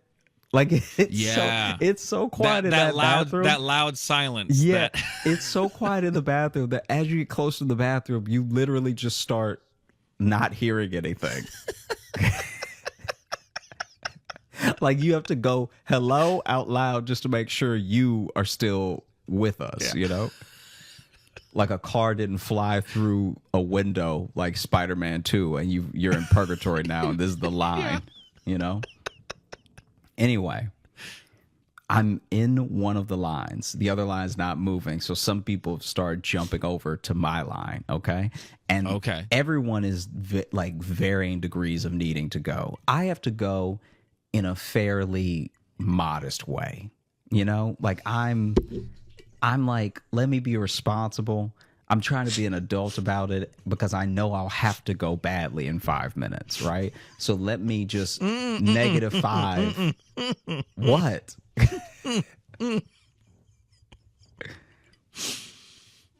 I took a drink right as you said in a modest way, and that wording just Yeah. it made me laugh. I had to hold the liquid in my mouth. Yeah, I'm not desperate, you know? I'm not like, you know, those people who, I don't need it, okay? yeah, you know, those people that don't plan well. And so it's like them having to go to the bathroom is like them being late on their rent. And they're like, I don't know Right. what I'm going to do. It's like, well, you've had options all day. All right. If you had paid attention and planned ahead, you'd be fine right now. All right. So anyway, some people are starting to jump into my line. Okay. And I'm not even near the front. Okay. And every single person in this line is like, they're obviously also all varying degrees of needing to go, right? We are a rainbow of Piss. yellow, yeah. And so 50 Shades of Yellow. Here we go. Yeah. Right. And so basically, I am right now. I'm chilling, right? Like I'm noticing things. I'm also trying to make an effort to be on my phone a little less. So I'm like looking around and like, you know, being nosy, overhearing conversations, stuff like that. And then and then I'm noticing how when I look behind me, there are people that are doing the thing where they're looking like they're sticking their head out the line. You know what I'm talking about? Like, there's a line and you wouldn't see anything, and then you see their head like off to the left. Yeah. And is getting that, you know, that like I'm about to ask for the manager type vibe some people put out where they try to get people to argue alongside them. So you know, they'll be like, Yeah. right? They want to start a revolution at whoever's in the bathroom right now. Yeah, and they're like, I mean, how long does it take, you know? There was a woman that literally was like, how long does it take? And it's like, it does take as long as it takes. It depends on the takes as long as it time. It takes. depends on the person. You know? And I'm like you too. I'm a little bit of like, yeah, take your time in there because people got, you know, health issues. Yeah. We all eat different things, which do different horrible things to our bodies. Yeah. Like, listen, And so I don't blame you. And so I'm like, I'm like, ah, man, one of these, because she was not stopping. She was like, I mean, how long does it take? You know, like it's like we all have to go. Yeah, I mean, and I was like, all right. You know, Where whatever. was this at again? Where was this at? I don't want to say because of what's going to happen. Well, I mean, what type of establishment? I guess like restaurant. Was it a Oh, it was a club. what genre? A club. Yeah, Okay, cool. and so That's all I wanted to know because I'm like that also depends too. Like, yeah, if I'm in like a dive bar at night and there's only like one small bathroom, it's like, yeah, don't go in there and take a shit. Come on, like just don't. Plan your day around that. Like that's a piss hole is what that is for. Okay, don't go in there and do something like that. Sure, yeah. It is funny. Yeah. Okay. Anyway, so then she's not stopping, and it's also loud in there. So it's like the fact that I can hear her means she's being very loud because she's not Yes. behind me in line close. Oh, okay. Okay. The line is actually getting so long they had to wrap the line almost around the bar. Oh, geez. So when I say around the bar, I don't mean alongside it. I mean, literally, there were people who had to stand where the bartender has to walk out. Okay. Yeah. Anyway, so then this woman starts banging on the doors, and she's also not next, right? This woman starts banging on the doors, and she's like, come on, hurry it up, which is like, they can't though. Like you literally can't. There's no. You just hear inside someone go, "Ooh!" Yeah, there's no feet of ass. I'm okay. Like you can't run. There's no.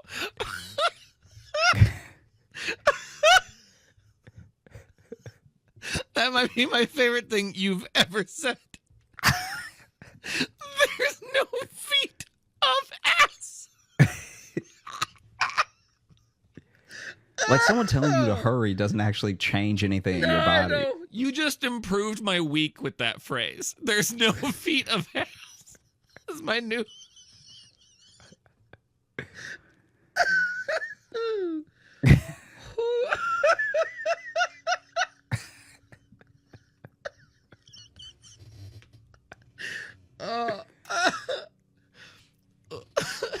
I weirdly needed to hear that, Josh.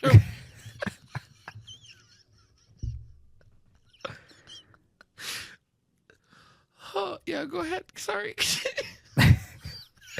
And like enough time has passed where I'm like actually starting to need to go a bit more, right?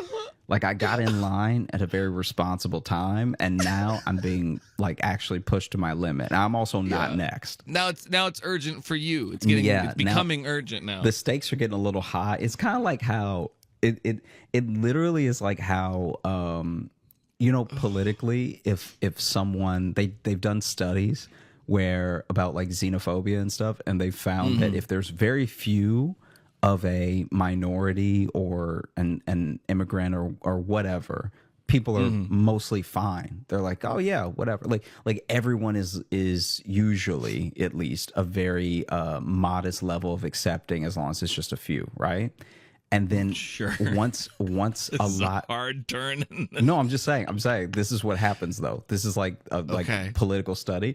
They found that anytime someone is in any situation and then they feel outnumbered by anyone who's considered other, that's when they really start to like, quote unquote show their true colors, right? Okay, yes. And was like when I got in this line, I was the most patient, chill dude, whatever.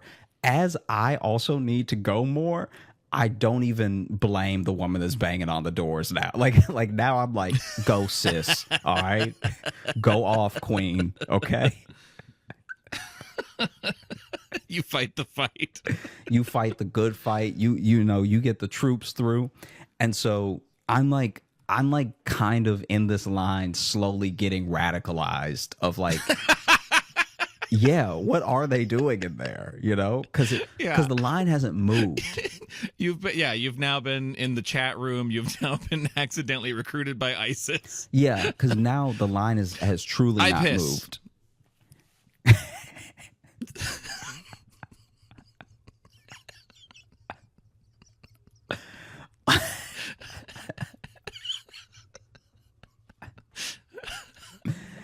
Josh liked that one. Now the line is like truly not moving, and I'm realizing how far back in line I am. And so now I'm at a point where even if everything is going well and those people come out of the bathroom immediately and everyone else only spends 20 seconds in the bathroom, which is not likely, no one will have washed their hands. I'm either going to pee myself or get COVID. There's no like in between. Yeah. Yeah. And so either way, your night's about to get worse. Yeah. And so she's banging on the doors and everything.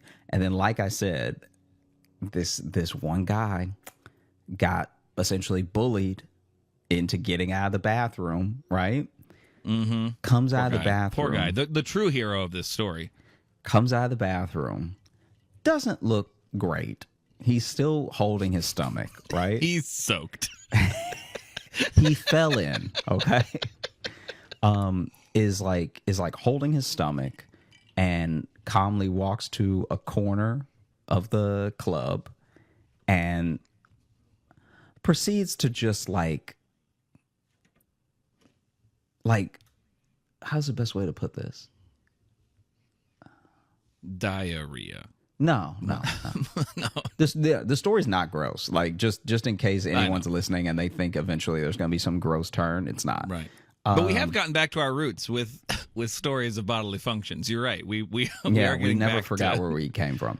And he goes to the corner. We started at the bottom and now we're here. Yeah, literally. And the only way I can describe it is he's so smoothly. He's holding his stomach, and he so smoothly passes out. And I've never seen anything like it before because he didn't like collapse. He didn't fall and slam into the ground or slam his head or anything. He literally just like melted where he was standing and he was out, right? Oh, okay. So he probably was in there just drunk then and not... He's a little drunk, yeah. Okay. But... he got lost in there? Yeah, right. You can only go in so many circles. And... He keeps just trying to put his credit card into things. I don't know. I just want to get another one.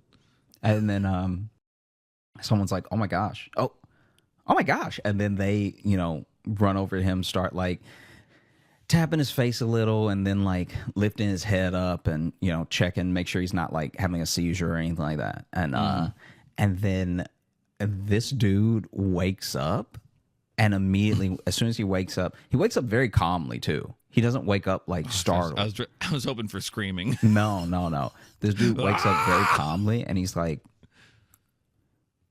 Who are y'all?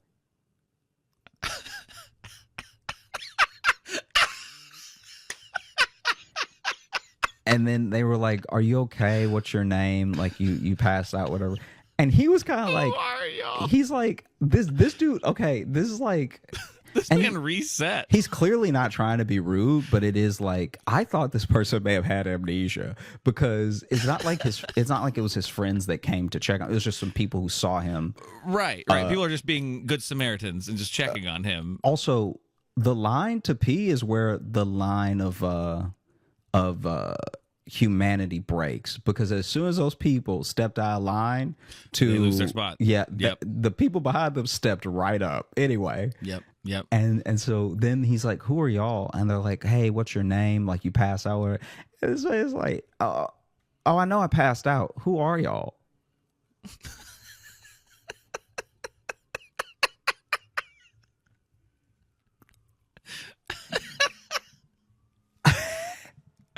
And they're like, oh yeah, they start introducing themselves and everything. And they're like, can you stand up? He's like, ah. Listen, we just met. Don't start telling me what to do. Yeah.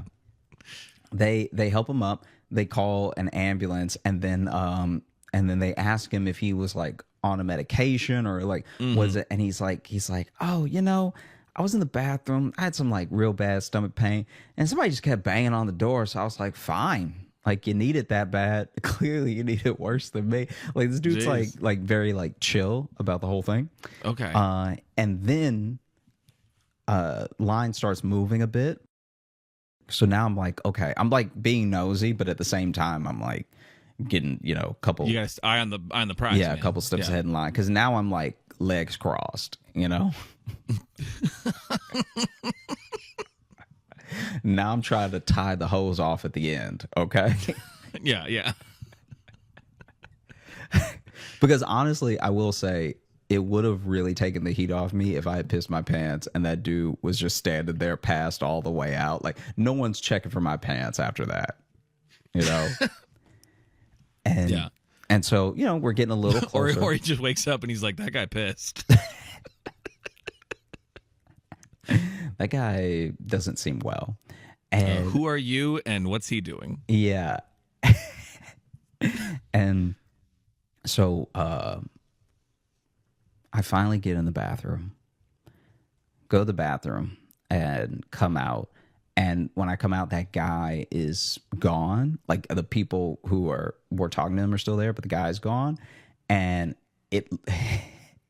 there's only one line for the bathroom. So now they've put him back in the bathroom and they've told other people like, hey, there's no like just use the other line, right?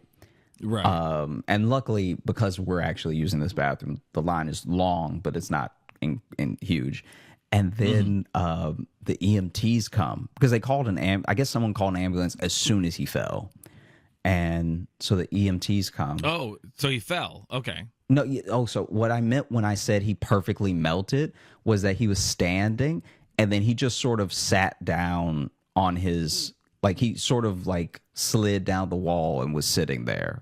Like he melted it's like the smoothest passing out I've ever seen because his back was against the wall and then he slid down on his back until he was sitting on the ground. I thought I had missed you saying like he had fallen after that, like after you got out of the bathroom, then he fell. I thought I missed something. No.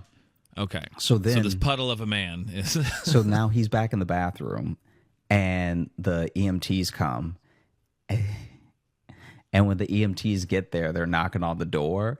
And he's like, "Hey, can you give me a minute?" Yeah. All right. And he's just gotta go, man. Yeah. And then it's locked. And so at first I thought he locked the bathroom. Like I'm like, oh no, what if he passes out again? Now it's locked or whatever, right? Right. But then it turns out his like one of his friends was in there with him. I guess like making sure he didn't pass out again or whatever. And then finally she comes out and then they're like, oh, we're here to check on him. Somebody call, whatever. And then she's like, oh, I think he's fine. I think it's blah, blah. And in my head, I'm like, all right, y'all live your life, but there's no way this person is fine, you know? Yeah. And so they at least need to sit down and drink some water. Yeah. At the very least. And so I think he's a bit embarrassed too, because I was even talking to some friends when this happened. And as he was coming out, they were looking, and I was like, the best thing we can do is not look over there. Like, y'all just continue our conversation. You know what I mean? Yeah. And so then he comes out of the bathroom. He goes up there with the EMTs, like leaves the club. I'd have looked. I wouldn't listen to your friends. Comes back, and comes back, walks up to the bartender, and he's like, "Hey, the EMTs cleared me. So can I get some ice chips?" And he was like, "Yeah." And he just sat at the bar and chilled. I was hoping he's gonna be like, the EMT cleared me. Give me a daiquiri. Like I was hoping it's No. I don't even think they would have served him if the EMTs told them to get him a drink. This man needs Grey Goose stat. Yeah. So yeah. I've noticed that now my attitudes towards bathrooms, people in them when I'm not in them, all this stuff like that is slowly changing. Because I've stayed hydrated. I haven't even reached the goal amount of water on any of these days. I've been doing this since Sunday, and I have not reached on a single day. I haven't been able to drink enough. Well, you're still training. You're still practicing. I don't know how this is going to happen. Dude, it's so much. It's like a gallon. Yeah. Oh. And you see those dudes in the gym with those gallon jugs. I'm just like, how is he pounding all that water and eating? Because then you have to eat on top of that. And eating. Yeah. Yeah, these are all things that keep you alive. Yeah. But you know what I mean, though. It's like, I know pounded half a gallon of water first. Right. Yes. Yeah. And now someone's like, go have breakfast. Mm-hmm. You're gonna be like, I don't even think I can hit the bacon. Like, the bacon's the lightest thing on the plate. Yeah, I'm here for the smells. Yeah. So now your view, you're trying this new thing, and your view on bathrooms is changing. I feel like a theme we've had lately in our episodes. You seem to be in kind of transitional period in life. I guess so. I think that's fair. Yeah. Yeah. So you're trying to have a stronger bladder. No, just and like ice powers. Dude, no. I mean, as far as the men in my family go, we're not living long. Right, yeah. So I'm just trying to get ahead of a bunch of stuff. Okay. Okay. Are we feeling our mortality a little bit lately? I mean, I'm gonna live forever. It's not that serious. But what a weird thing to say right after the men in your family don't do great, and then to be like, I'm going to what I got whiplash from that transition you just did. Listen, we tend to die young. I, however, am immortal. Yeah. Mm-hmm. Okay. Yes. Okay. Yes. Just generally yes at that, huh? Yeah. No, I feel pretty good. I want to get a little bit more consistent with the workouts, but I feel like I've been eating really well. Mm-hmm. Big yawn, well rested. I've been eating really well, and then I've been more alert. So get ready for me to notice everything. Like if noticing stuff is what you like about this podcast. Get ready for me to hit you with every detail. The iTunes reviews, 5 stars. These guys notice so much. Yeah. This is my favorite, most observant podcast. Mm-hmm. 5,000 out of 10 jangles. Mm-hmm. I love observations. Yeah. 5 stars. Also, it is very hard. Now that this is another thing that's happened in the last few days. Now if I'm late, I just let myself be late because I cannot run with a stomach full of water. Get that. I can hear it sloshing. Yep. Yeah. It's just I'm it's like a fishbowl in my belly. Right. And I can't after like 4 steps, I'm like, oof, it's too much movement. So you're more consistently hydrated and running behind. Well, I'm saying if I'm late. Right. I'm making a point to not be late, but right. Okay. Fair enough. yeah. Fair enough. So I think this is a good change. It's hard to tell right now. Yeah, it could be. I don't know. It seems to be making you not feel great. I feel good unless I try to run out of panic. Oh, okay. That's the only time I don't feel good. Okay. Yeah. Gotcha. Being hydrated is the best. Okay. Well, and it's unfortunate then because you're going to be hydrated, so you're going to feel better physically, but too full to run away from something. Well, no, I think if something never know when came you're gonna at get me, chased. I think I'd just be more accepting. You of the thing coming at you? Yeah. Why? What's all this running about? So, okay, let's say wild animal. Yeah. You have a cougar sprinting right at you. Okay. But when you're this hydrated, Yeah. you're like, listen, I'm we're all like, God's hey. creatures. I'm glad that a cougar made it all the way to New York City. Are you Yeah. serious? And it is about to get some juicy meat right now. That cougar really living life. Yeah. Every cougar should visit New York at least once. At least once, just to taste it. Okay. Well, you're the first person I've known who's tried to be more hydrated, and it's weirdly made you accept death more. That's that's a weird. I mean, when you think about how much water we need to drink just to stay alive. Oof. What's the point of living? No, not what's the point of living. Just like, oh, okay, every person is kind of a lot. Like if everyone drank enough water, it'd be like, guys, what are we gonna do here? We're lucky so many people love Mountain Dew. Like, I don't know, man. Hydrated Josh is kind of a downer. well, I'm not being a downer, I don't think. I'm not saying I don't want these people around. I'm just saying like, oh wow, this is a lot. Like you realize how much space you take up when you're getting all your ounces in.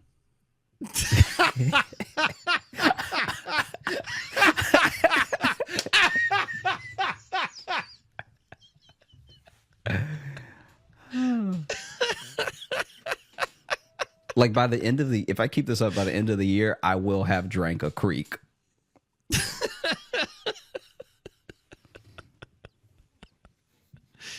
Oh God. All right. This is an interesting new phase of Josh we're entering. I'm enjoying it. I'm liking it. Oh, okay. I'm liking the man who's taking better care of himself, but also just being more over people. No, I'm enjoying this. I enjoy people. No, I do enjoy people. I think people Our are last great. several episodes have been about you not really having patience for people anymore. It's not a whole people thing. It's like the people in the story I don't have patience for. I'm just saying I'm enjoying curmudgeonly moisturized Josh. I'm enjoying old wet Josh. I'm a big fan of. He's not even looking at me for that one. He's looking down. He doesn't even want to meet my gaze. Yeah. Yeah, you got it right. Yeah, you're saying true things. Oh, okay. Yeah, see, he's over me too. Not over. I don't know. Right, What this over thing is. I'm getting to know the new Josh. It's not new. It's just with water. No, but I'm not saying just this. I'm saying we've had a little arc going these last few episodes where you're having shifts in attitude and perspective. And I'm not saying it's bad. It's just like it's like I'm getting to learn new things about you, which I enjoy. We've been friends for a very long time. Mm-hmm. And I'm getting to know a newer, slightly grumpier but well-hydrated version. What's wrong with that? Yeah, I mean, I don't think there's anything wrong with that. How much water do you drink? I didn't say there wasn't. Huh? How much water do you drink? All right, don't come at me now. No, I'm not coming at you. I'm saying if you had to guess, because I was apparently when you take into account what I'm drinking now, I was drinking none before. I think I had my first sip of water on Sunday in life, according to charts for how much water I should have been drinking this whole time. If I check the water charts, I am way off. If I check the water chart, I'm 4 years old. Okay. Yeah, there's dog years and there's water years. Mm-hmm. In water years, I'm a baby. I don't know. I feel like I have days where I do a really good job of staying hydrated, and then days where I know I do really, really bad. Like, I know you're not a coffee guy, but when you take that like late morning piss and it smells exactly like coffee, you know you need to drink some water. You know that's an issue. Yeah. See, I'm not a coffee guy at all. Like, yeah. I don't know if I'll ever drink coffee. That's a signifier when you do that and you be like, Logie needs some water because I just pissed Folgers. So I remember one time. Sorry for talking about piss so much, everybody. I remember one time.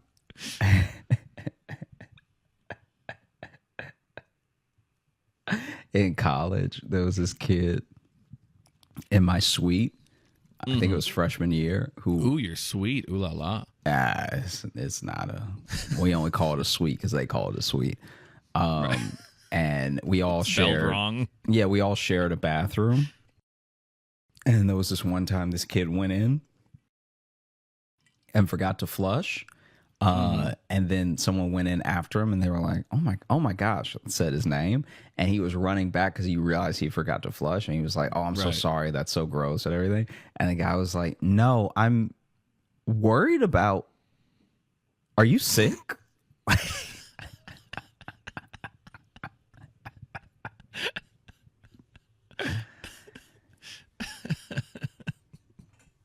The water's green. Are you okay? Are you are you doing one of those things where you let them experiment on you for $1,500? Cause yeah. Did you hard up for money? If not, you need to go to a hospital now.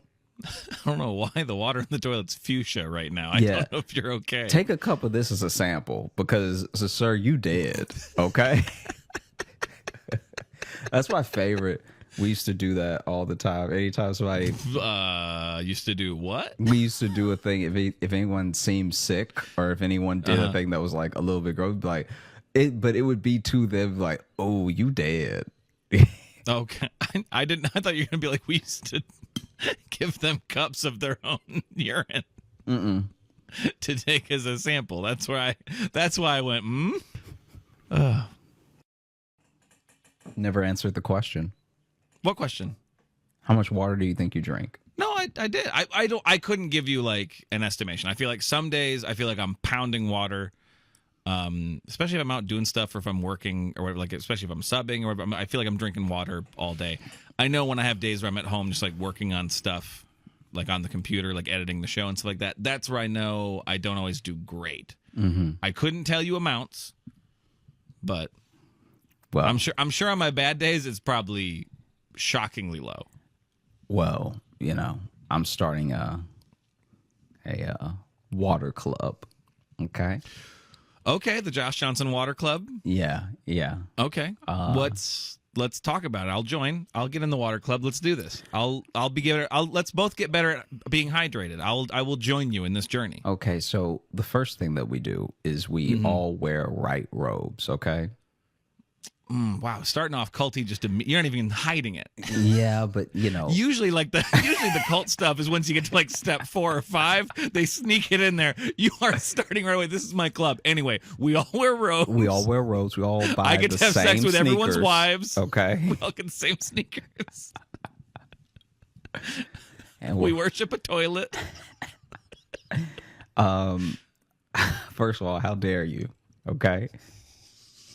It's not a toilet. It's a porcelain lord. All right. It is a throne. Yeah. It is our King of Kings. I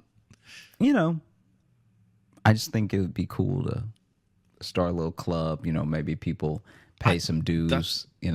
Like throw in like $50 a week, and God, you can't it'll help take care it. of- You can't help but turn this into a cult.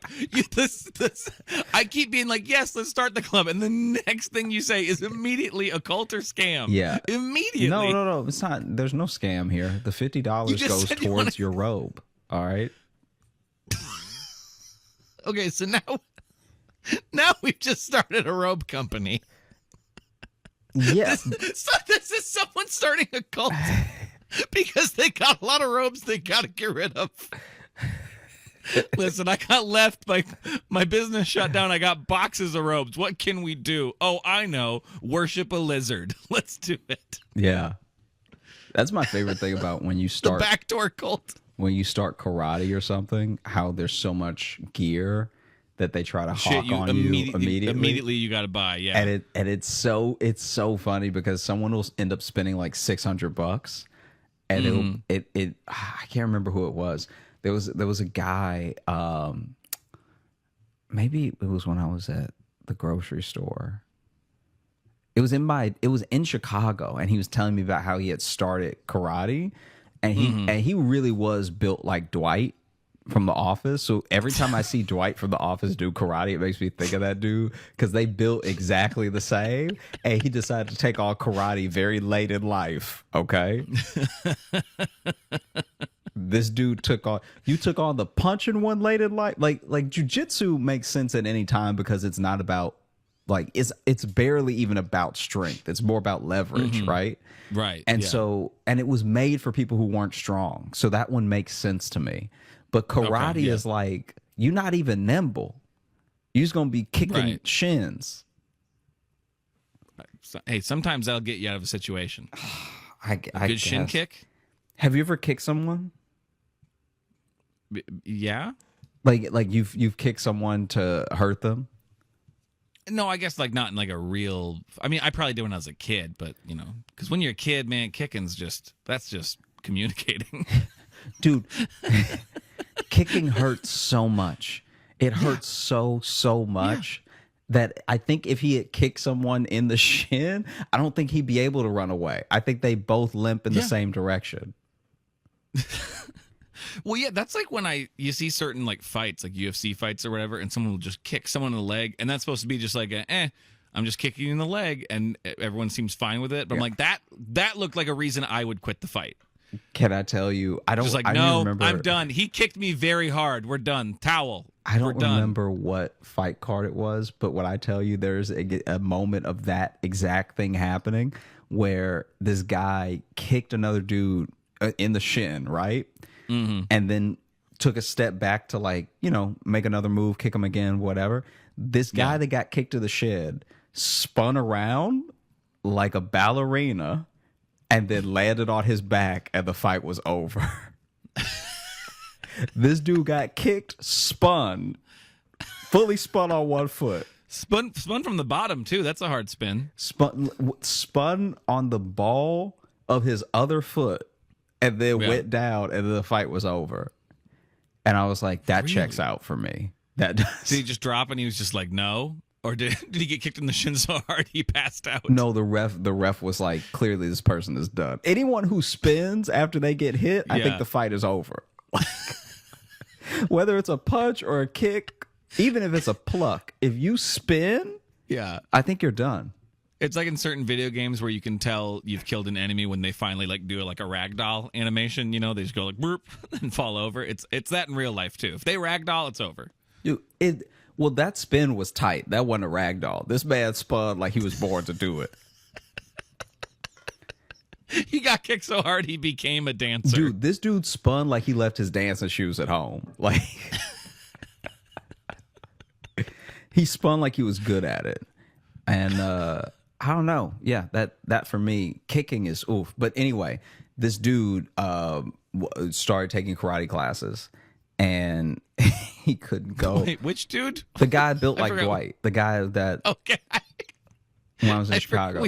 We had a little detour about kicks. I forgot who we were talking about. Yes. And so I'm back. So then he said, and I'll never forget this. He was like, I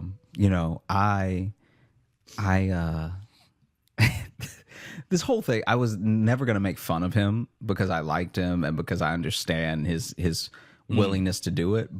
And this means Josh is about to make fun of him. But basically, he was telling me, oh, that's what it was. Yes, it was at the grocery store. It was at the grocery store. This is because I remember this whole thing happening and me just wanting to walk away from the situation because he was talking to me because I was cleaning up for the night, right? Like we're closed and I'm cleaning and they stay to make sure we don't get robbed, whatever, right? So anyway, he's telling me all this stuff while I'm cleaning. So I've already like got a lot to do and he just walking around talking to me. And then this dude is like, yeah, so I started taking karate classes because I got mugged and it perked up my, like, now I'm paying attention. I was like, oh, I'm so sorry. And he was like, nah, it was 4 years ago. And I was like, okay, a little late to. And like I said, he already not built well, okay? So then For 4 years later to finally be like, wait, I could have. Yeah, wait, I could have hurt myself a different way. Yeah. And so then he goes, they have him buy pads, they have him buy gi, they have him buy his belt, they have him buy these like I can't remember what it was, but he also bought the like practice weapons you would use, which are really just novelty things. So he bought like nunchucks and he bought like, but this is all stuff that's like never going to be used in life. Look at someone being judgmental about someone buying nunchucks. But Got I weirdly know, judgmental all of a sudden. Oh, something you'll never use in life. I Interesting. know. Interesting. I know. Okay. Anyway, so then basically, yeah, move past it. Basically, this dude is like telling me about this. A couple weeks later, he's on the same shift and I'm cleaning up again. And I ask him how his karate's going. And he's like, I haven't been able to go because of my schedule. So I basically like gave them all this money and they haven't taught me anything yet. You know, and they were hawking it all on me and stuff, and like I basically just got robbed without them ever laying a hand on me. I lost more when I got mugged. So I guess when he got mugged, it was like $300 in his wallet, and when he started karate classes, it was $600. Right? Yeah. Oh, yeah. He mugged himself now. Hey, I know I never do this. Sure. But would you want to open up the mailbag? Oh, damn, hard shift. Sure. Let me get it. I was about to do that. Yeah. We did get several emails about people's sequels to our Porta Potty serial killer movie. Look, I think we should save them. We should save them, but it's coming. Well, here's what I'm thinking. Next week, you and I will be together in Minneapolis, yeah. And I think that will be a great time for us to go through those. So that one of our next episodes will be us combing through the sequels. I haven't really looked at them yet either, but I'm excited to get in there because we've gotten quite a few from people. Let me find. Well, okay, here is one from our friend Sierra, who has come out to live shows and stuff too. But this one is a philosophical query. Okay. That's the title of it. Hello, my funnies. Been getting really into philosophy, and I wanted to ask you both. What is a better feeling? A continuous feeling of being content or a relief from pain? I feel like a relief from pain is the greatest feeling in the world, which is why comedy is my favorite art form. Parentheses, fighting it out with music. A good laugh when you're feeling shitty is the best feeling. Go as deep as you want with this question, not trying to bring up any trauma. Love you guys so much, Sierra. P.S. Logan, I was 100% serious when I said when you guys were in Philly that you're fucking hilarious and the world needs your stand-up. Don't deprive us. Oh, thank you. That was a very polite way to demand clips. Mm-hmm. That was a very Get that on was a it. very Run that was the me my sweetest way jokes. to say, hey, would you fucking put out a clip, Logan? All right. Good Lord. Ain't That was nobody a very playing sweet with way you. of doing that. Okay. No, that's what I need. That's the push I needed, Sierra. It was a good little neg. Yeah. Is what is what I needed. Go ahead and rob this dude of jokes, okay? So, what do you think about that? This is an interesting question. A continuous feeling of being content or a relief from pain? For me, it's a continuous feeling of being content, but I think that for the people who come to the show and enjoy the comedy, it's a relief from pain, if that makes sense. Because I think if it's a relief from pain and you're a comedian, life is much harder on you. Because you can't always be doing comedy, and because sometimes your comedy brain isn't working in a way that you feel fulfilled with what you're writing and saying and talking about. And then if it is the other way around, where it's like you are content with what you're doing and it's what helps you consistently stay content, that sounds more like what artists live like. Like, Well, but see, I don't think it's just asking it as just an artist queer. I think just generally of even outside of comedy, you know, which is better, just like because you know, when I first read the question, at first I was like, oh well, a continuous feeling of content. Like when you think about having like a good day where just nothing feels wrong, those are good. But then I also think about like when I'm having like a really really bad day or really really dark period, and then something makes me laugh until I cry, like that high is almost unmatchable. You know what I mean? You almost can't compare anything else to that feeling of when you were at like a really, really low, dark point and then something tickled your brain so perfectly. You know, so I know I brought it back to comedy anyway, but you know, like, so I'm kind of torn a little bit. yeah, no, I'm with you. I think that for me, since that's the scope that I do everything through, that's why my answer was my answer. No, I know. Because like, I think you were right with that too. yeah, I think I that's how I see it. Because you'll also find people who comedy doesn't do it for, in the way of like, I'm willing Something to go to else. a show a bunch of times, you know? Right, yeah. Well, I think a continuous feeling of contentment would make for a very good life, would make for a good, happy life. But those peaks amongst the valleys are really, really great. Mm-hmm. You know what I mean? Yeah. And it's one of those things too of like you don't notice a negative. Like you don't notice like, oh, I don't have back pain right now. You don't notice that. But when you have back pain and then you suddenly don't, shit. Yeah. That's like doing heroin. You know what I mean? So it's like this is a great question because it's kind of a chicken and egg situation a little bit. It is. It is very much. Because to find like true contentment, you almost have to go through shit first. So if you're just totally content, will you become numbed by it? If you're so hydrated, you know, will you forget what it was like to not have to piss all the time? Maybe. Were you happier? Were you happier being? I mean, honestly, this is actually perfectly on theme. Didn't even mean to. But in the beginning, you talked about it was almost better not being hydrated because you weren't running to the bathroom constantly. Yeah. Yeah. I mean, Big question. I think it's a big question. I feel like I'm happier now, and I'm at least more aware now because I'm not tired from being dehydrated. Right. Fair. Thanks so much for listening to the Josh Johnson Show. Thank you so much for writing in and asking us this question. We're probably going to bring it up again because this is a lot to think about, and it was. I'm still thinking about it in a way, but I don't have anything new to say. I'm so thankful for everyone for listening. We had a great time recording. I hope you had a great time listening.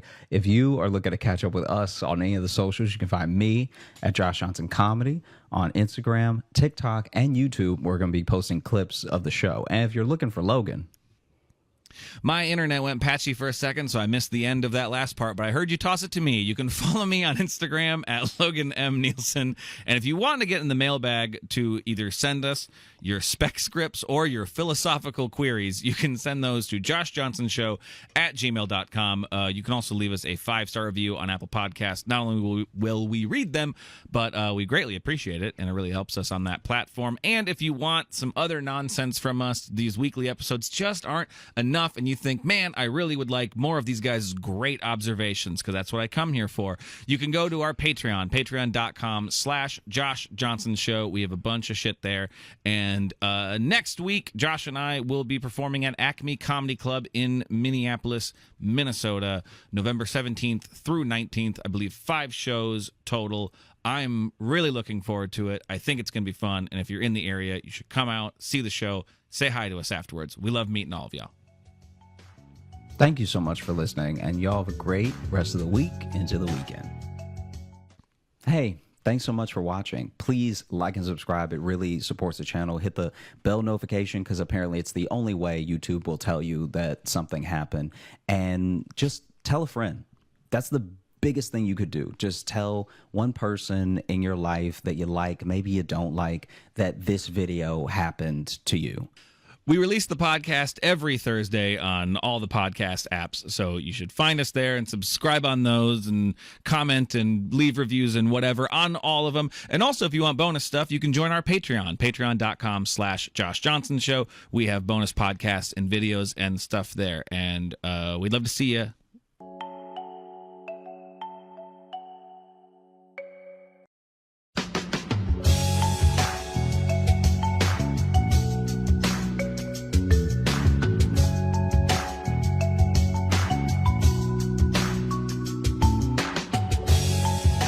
Welcome to the Josh Johnson Show. Josh Johnson, joined by my co-host, fellow stand-up comedian Logan Nielsen. Logan, how you doing, buddy?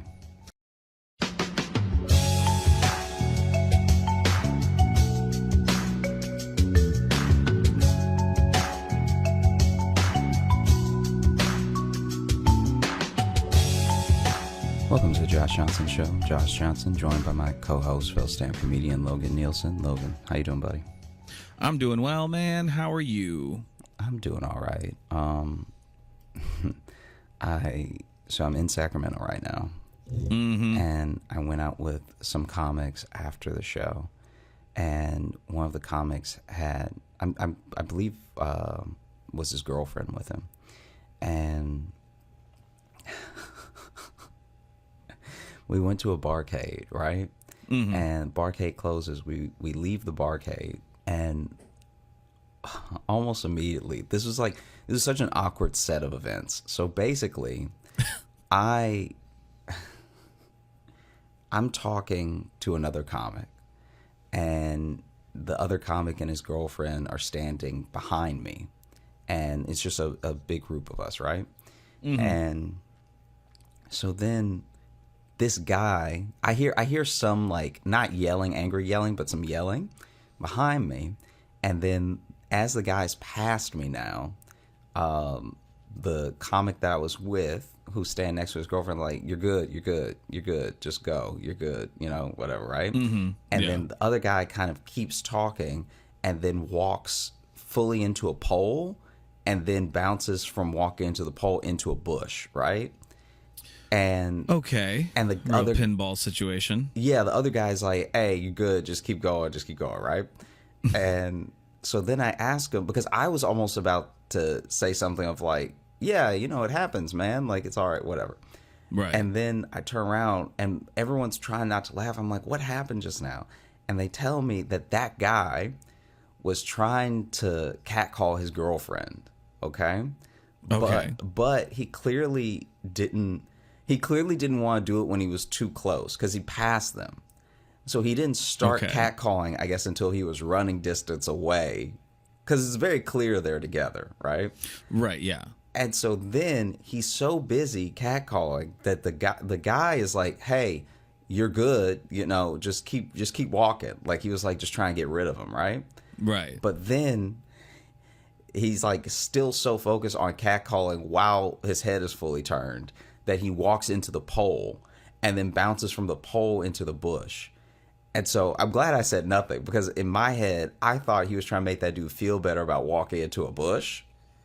And so that's why I was almost like, hey, yo, it happens to me too. Like, it's all good, man. Don't be embarrassed. It's okay. But what was really happening... I was in a bush earlier. Don't worry about it. You're doing great. What was really happening is that he was getting shot down by the girlfriend. The other guy was, like, not getting upset, but he was just like, hey, you should probably just keep walking. Yeah. And then he walks into a pole and then into a bush. And for me, I don't know how to describe it. Maybe I'm just one of those people that, like, genuinely assumes everyone moves to the world like I do. And so then I just saw a guy. I forgot he was connected to the yelling that I heard before. I just saw a guy walk into a pole pretty hard. Mm-hmm. And then walk into a bush as he tried to recover. Right. You know? And so for a second my heart went out for him, and then I was like, oh, you could have avoided this entire thing. Right. Because I almost thought they knew each other, because it was like, hey, you good? Yeah, you good? Like, because he's being cheery about it. So it's right, he's not like, hey, you good? Keep moving. He was just like, you good? Yeah. I mean, but this ties again into what we were talking about last week with how these situations just find you. Well, also and right just there, even be in a group. Be in a group, and the situation will find you. Be in a group in that, but also, like you said, maybe that's part of it too. Is your perception of it is always a little different, because right away you were just like, oh, another silly cartoon man in a bush. Yeah. No, it's also one of those things where I'm starting to like when we were out and that happened, I'm starting to see how situations pop off, because the guy was also, the comic was like, one of the reasons I was just trying to get rid of him as soon as possible is that in this area, you never know who has a gun, you know? Yeah, sure. And I was like, and by this area, you mean America. Sure. that goes for any space anywhere. And I'm not going to lie to you, man, it did get me thinking. Almost immediately, it got me thinking about how like, if you were embarrassed, if I walked into a bush and I had a gun, I think that just to, like, a gun is such a social reset that I think that if I walked into a pole and then a bush, I think I would just fire off the gun, because then everybody's forgetting that I walked into a pole and then a bush. You know what I mean? It's almost a gun is almost, except the opposite of that Men in Black stick that makes people forget, because once you pull the gun out, no one remembers anything before the gun. It's just true adrenaline, you know? So if you had your fly down and somebody was like, oh, hey, your fly is down, and you were super embarrassed, you really just need to pull a gun out, and then, like, no one's thinking about your fly anymore. This would just be a good place for maybe a quick legal disclaimer of this is a satirical podcast. You should never pull out a gun to solve any situation ever. Josh Johnson or other employees of the Josh Johnson Show do not believe you should pull out a gun. But if you had a gun, if you had a gun and then somebody was like, there's spinach between your teeth, and you were just like, oh, God. Fire one into the ceiling. I mean, a gun is a social reset. Is like a, I don't know, like a Nirvana lyric or something. That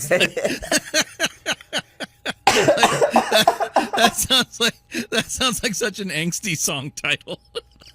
Yeah, a gun is a social reset. Yeah, wow. That's one way of thinking about it. I just mean, like, if that dude had genuinely had a gun and then pulled it out, the bush is, like, the furthest thing from my mind now. I don't know. I'd have a hard time not remembering that. Because, honestly, my first thought might just be like, oh, he'd fallen in the bushes was embarrassing. So he wanted to shoot his way out of that scenario. I think it would be that, because that's the conversation we're having right now. I think that if you were standing with us especially to say that we didn't all know Yeah. what happened until later when we discussed it. I Right. think that you would just be like, that guy had a gun. Okay, but I the bush is still going to be my mind because if anything, it's going to be a man jumped out of a bush with a gun. Yeah, which is still no, it's still going to be not the original story, but it's still the bush better will, for him too, because now he's jumped out of a bush with a gun instead of he walked into a bush, took a 10-second pause. Right. You yeah. could see him contemplating his life, and then he pulled out the gun.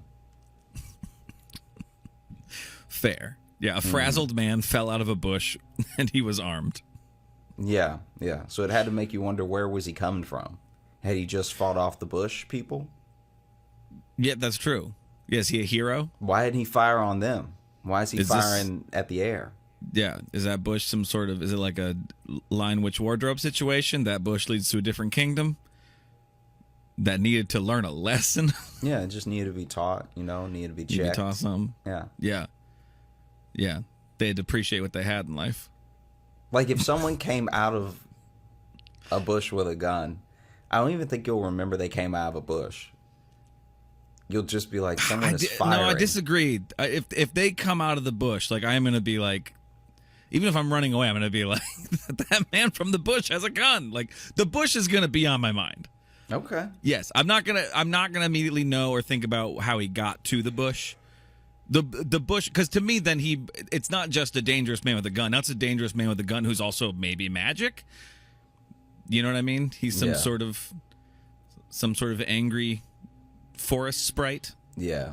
I mean, who has had enough. Because I didn't even hear the catcalling, but from their perspective, the whole thing was probably so much funnier than what I saw. Because by the time I saw him, he was about to walk. Like, I was about to warn him about the pole, because his head was fully turned.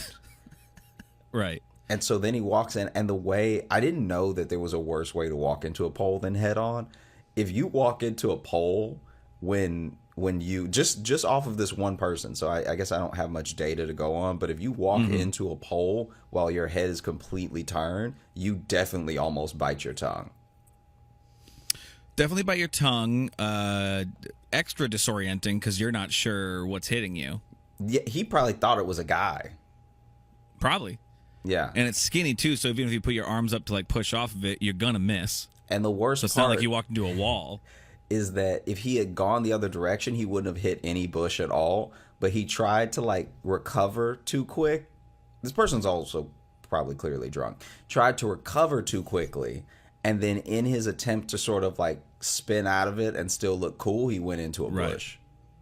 Right, yeah. And then he tried to spin out of that and make it look cool. And then he fell into something else. He tried to roll off of that. Cool. Yeah. Fell into a manhole. Yeah. All the while screaming, "It's all good, shorty. It's all good."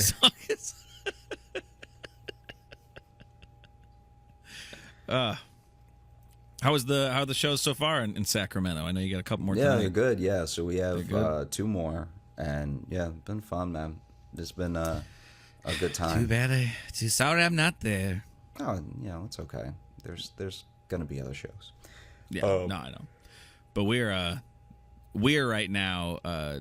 Now that I'm home and not in Sacramento with you, I'm helping Jess watch her infant nephew for a couple days, and I was so sure you were about to say a TV show.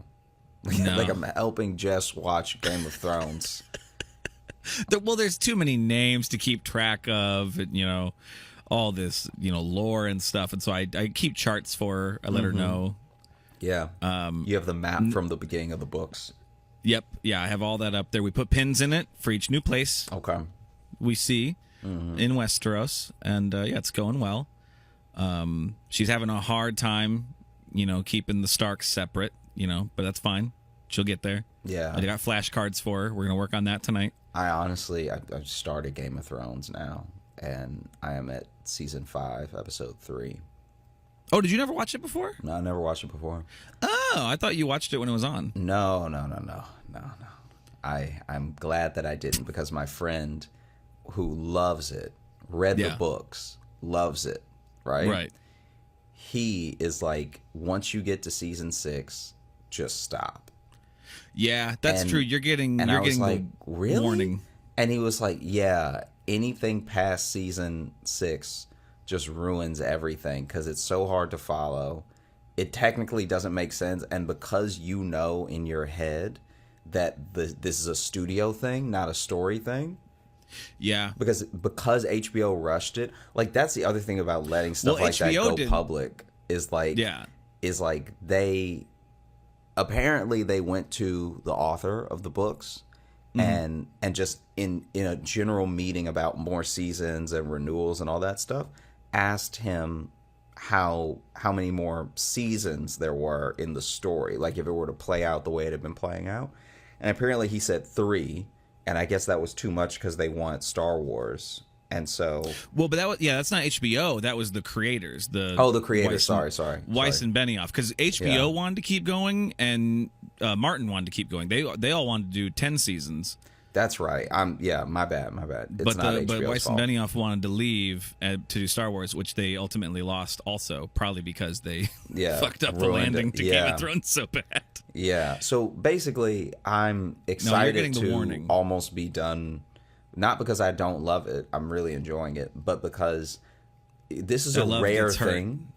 This is the rare thing where you either start a show so late that the world is so far removed that there's like, I've encountered no spoilers. I mean, to be fair, I've been binging it. So I've torn through like, a third of a season in a day sort of thing.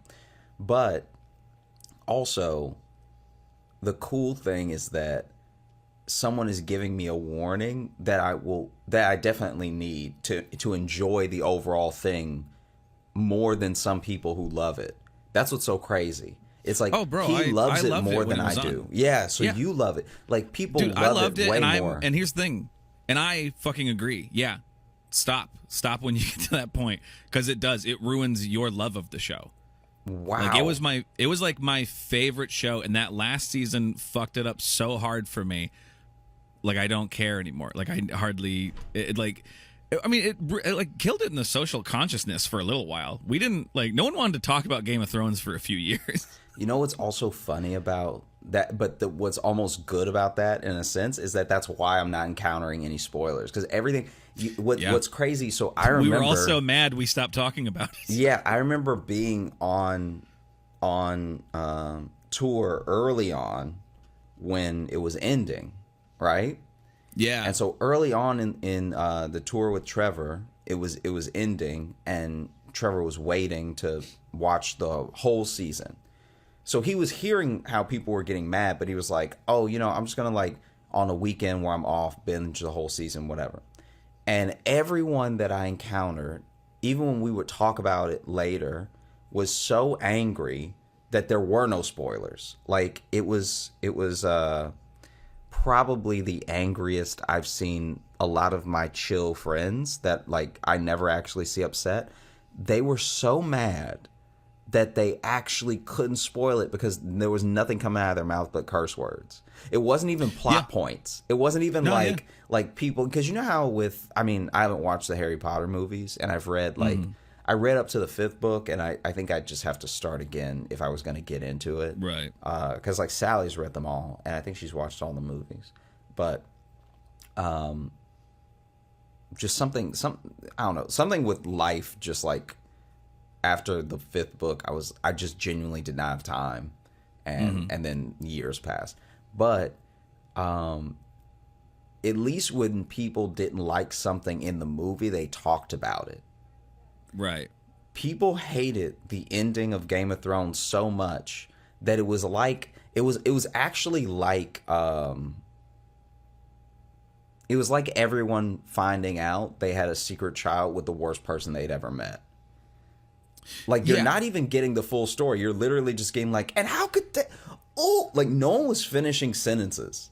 Well, because a big part of it wasn't even just about how it ended. It's that it was a different show in the last season. They completely, all the patience was gone. All of the how they used to really slowly build up. When you sprint a story like that, yeah, it's stupid. What made that Yeah. show good Yeah. was that they took the time to really build the lore, really dig into the characters, and build out that world. And the last season, they're like, fuck, we got to end this. And when you sprint through it, then it just becomes a silly little dragon story. Like it didn't feel the same. And I want to get out ahead of this now.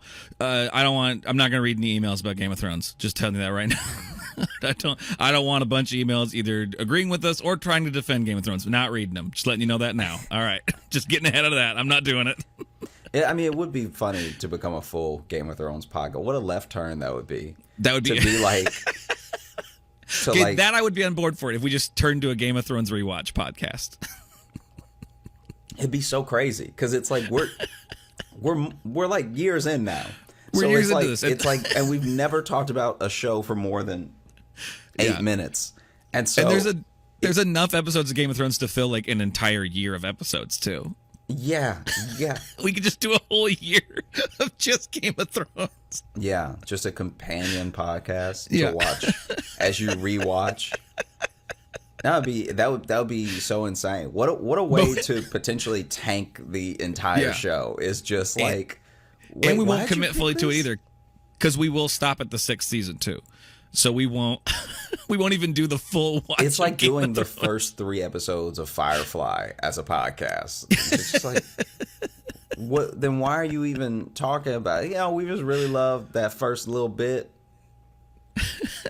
Yeah. After that, I kind of stopped paying attention, but those first ones I like. Yeah. We just do like a Kim Possible podcast. Just shows people have truly forgotten. Yeah. We're gonna watch Perfect Strangers. Hey, They did like 7 years of that show. like, I'm looking up now. Let's see. What show we're gonna do? Yeah. Yeah, what's a good we'll just do we'll become a Mr. Bean rewatch podcast. Hey, Because that's mostly all sight gags too, so it's gonna be hard to talk about. we just become a Bates Motel podcast. Bates Motel, that's a good pick actually. Yeah, because that was a show that was kind of popular in its first season, and then everyone just kind of forgot about it, and I think it ended now, right? It has to have. I think it actually got way more seasons to say that to say that it's over. It got way more seasons than years people were talking about it. How many seasons did it get? I think it got 3. 3? I was thinking even 4, maybe. Let me see. But yeah, I remember like everyone talked about that first season, and then everyone's like, all right, neat. Something else came out. 5 seasons. Yeah, Jeez. Damn. Well, all right. Good on them. Get ready for our Bates Motel. Well, it's not even rewatch. I never watched it to begin with. Yeah. Wow. Okay.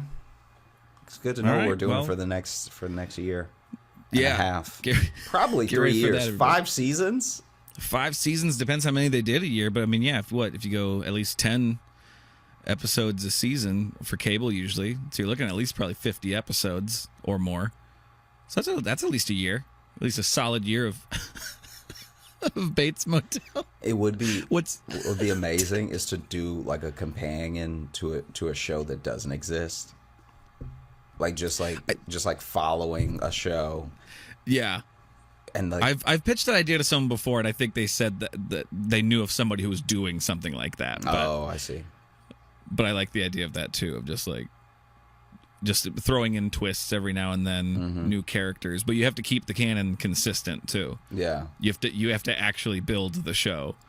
One of the other things that happened when we were out last night. So I told you we went to that barcade.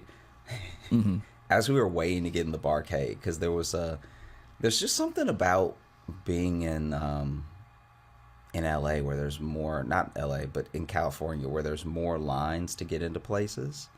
I feel like maybe it's because in Brooklyn, unless the place is like super poppin', or unless everyone there going is like college age, no one really waits in line that much. Like even when I'm in the city and I'm walking past bars and clubs, the lines are very short. And so we saw a couple lines to get into bars and stuff, and we walk up to the coin op, and there's a very short line. It's not a big deal. But The coin op? What did you say? coin op is the barcade's name. Oh, okay. And We hadn't said that yet, so I didn't know if that was just a term I didn't know. no. And so basically, as we're in line, this guy passes by and is yelling at the top of his lungs. He's like, "Hey man, fuck coin op, all right? Sick of y'all, man." Like just yelling, just indiscriminate yelling, but also walking, like not stopping, not talking to the staff or anything. Ran into a pole, And pulled out a gun. I would love if there's a true backstory there. Like, it seemed like something that a drunk guy was just doing for attention. But Yeah. if Coin Op actually wronged him, and he only has a gripe with the overall establishment, nobody in it, that's one of the funniest things in the world to me. It's like when someone is like, "Man, I hate Taco Bell," but they don't even mean, like, they didn't even have an interaction there. They didn't have an they didn't event. have a thing there. They just Right. they just hate the idea that Taco Bell exists. And that's what it seemed like was going on with this coin op. Because then even the guys checking IDs were like, yeah. Like they had a weird, I don't know if they knew him or if they were just like having a particularly exhausting day. But he yells and they're like, yeah.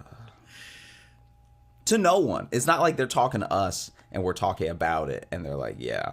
Like, Yeah, so either that way that guy does that every night, or yeah, maybe there's something fishy about coin op, and they're even like, yeah, you're right. yeah, because But, hey, this guy work's work, man. This guy seems like the Don Quixote of coin op. Like, he's just like out here trying to joust that windmill, thinking it's a Yeah. monster. Because you remember that scene, Don Quixote, where he was riding around just going, "Man, fuck windmills," Yeah. not doing anything else about it. Hey, everybody knows. Everybody remembers. Everybody's read the old Don Quixote. Everybody's listened to the opera. Fuck windmills. They're stupid. What do they even do? What do they even do? What do they even help with? You And know? then someone starts explaining to him what they do, and he's just like, "Man," just rides away. Man, I don't really like magic, so y'all Want can nothing keep to that. do with it. Fuck your windmills. I also like how I mentioned that we're currently watching a baby, and you had zero follow-up thoughts for that. Oh, it's just the way that you said baby. You took so long to say baby that I was like, this is a show. This is TV. And so how has it been watching this is her infant nephew? Yeah, he's a toddler. He's a little under 2. Okay. I mean, I'm exhausted, and I'll be honest, I've hardly done anything, but just like keeping you up or what's no, not even just having a child around just gives you a level of anxiety where it's your responsibility to keep it alive. Okay. I mean, I believe What? you. I believe you. What's weird about that? There's nothing weird about that. I guess I just mean like are you still stressed out if the baby's like sleeping? No, because I was asleep also, but Oh, okay. no, but it's just like even today too. It's like Jess is with him, and she's like, "Oh, go do your work you gotta do," and I'm downstairs working. But that also means I'm actually she's gonna stop me every 10 minutes to come watch him while she does something else, which is okay. I see. I'm happy to help, but it's just like it's a constant. It's on your little mind. wrench in your day. Yeah, Yeah. like I just even when I'm trying to get to work on something, I still have to like, she'll still be like, "Honey," and I'm like, "Okay," and like I don't blame her for that. If she needs help with something, I'm happy to help. But it is like, even that, you just can't actually have the time to go do the stuff you're normally doing. He's mostly chill, but like even just watching it for a little bit today, like one of the YouTube shows that calms him down, just watching it, just like staring angrily at this cheery woman singing songs for children. I'm like, I know it's a me problem. I know I'm the problem here. It's not what this lady's doing. Yeah. No, I feel you. You know what I mean? Yeah. Oh, I feel myself being the monster. Maybe that's what it is. Maybe you did remind me of something though. This is like Go for it. Just because because you said like angrily at this cheery woman. When I was I I had to be like early teens. Maybe I was like 12, 13, whatever. Went to the fair. And this is like what we've talked about before on the show. It's like that parking lot type fair thing, right? Yeah. Carnival. Yeah, like right. like circusy, you know? Yeah, carnival, a street fest. Yeah. Maybe people would call it, you know? Yeah. And so we go, and as we're hanging out there, maybe I went with Jacob. I'm trying to remember when, who I was with and everything. But there was someone who was like, I guess selling pies, like just like true, all American. Here's a pie that I just made, and I'm selling it at the fair, or like you saying that with a question mark almost makes it more seem like you don't know what pies are. No, I know what a pie is. I'm just saying that it felt pies, weird. I think I don't know. It felt, because I don't know if there was a pie contest, so it felt weird to let this random person do this, because this is a place where everything is like paid for, and it looks like it's part of the traveling thing. Does that make sense? Oh, okay. So the Yeah. funnel cake area wasn't just like a lady who loves to make funnel cakes and then she brought Right. some from home. And so it felt a bit odd. It felt like a county fair thing was happening at a carnival. Okay. Does that make sense? I get you. Yeah, I feel you. I mean, it's a little bit of both. Like, it is a fair, so like, I guess good on them. Anyway, this lady is like she is so happy about her pies, and she's like barking for people to come, like taste a sample or get one of her pies or whatever, which already is not, to me, it's something. She's at like the heart area of the fair, and to me she should be near the parking lot, because like, who's gonna buy a pie and then walk around with it and do rides with it? Do you know what I mean? Especially like a full pie. Like yeah. full pie. And so in my head I'm like, hey, you're in, like, even as a young kid I was like, you should be where the cars are, where people are heading out, because then Yeah. they I mean, maybe Pie is driving food. yeah, maybe she straight up just had done that before and realized, oh, people are full when they're leaving, so like, let me be at the heart of sure. the whatever. Because you definitely can't try to get in at the front, because now nobody wants a pie now. Like, I haven't been on any rides. I don't have a Yeah. fork. Like, this is Here's the thing. I appreciate the thought you're putting into it, but I think what you're touching on is that there's not a lot of ideal scenarios to just sell whole pies. no Like out in the world, not in a store. yeah.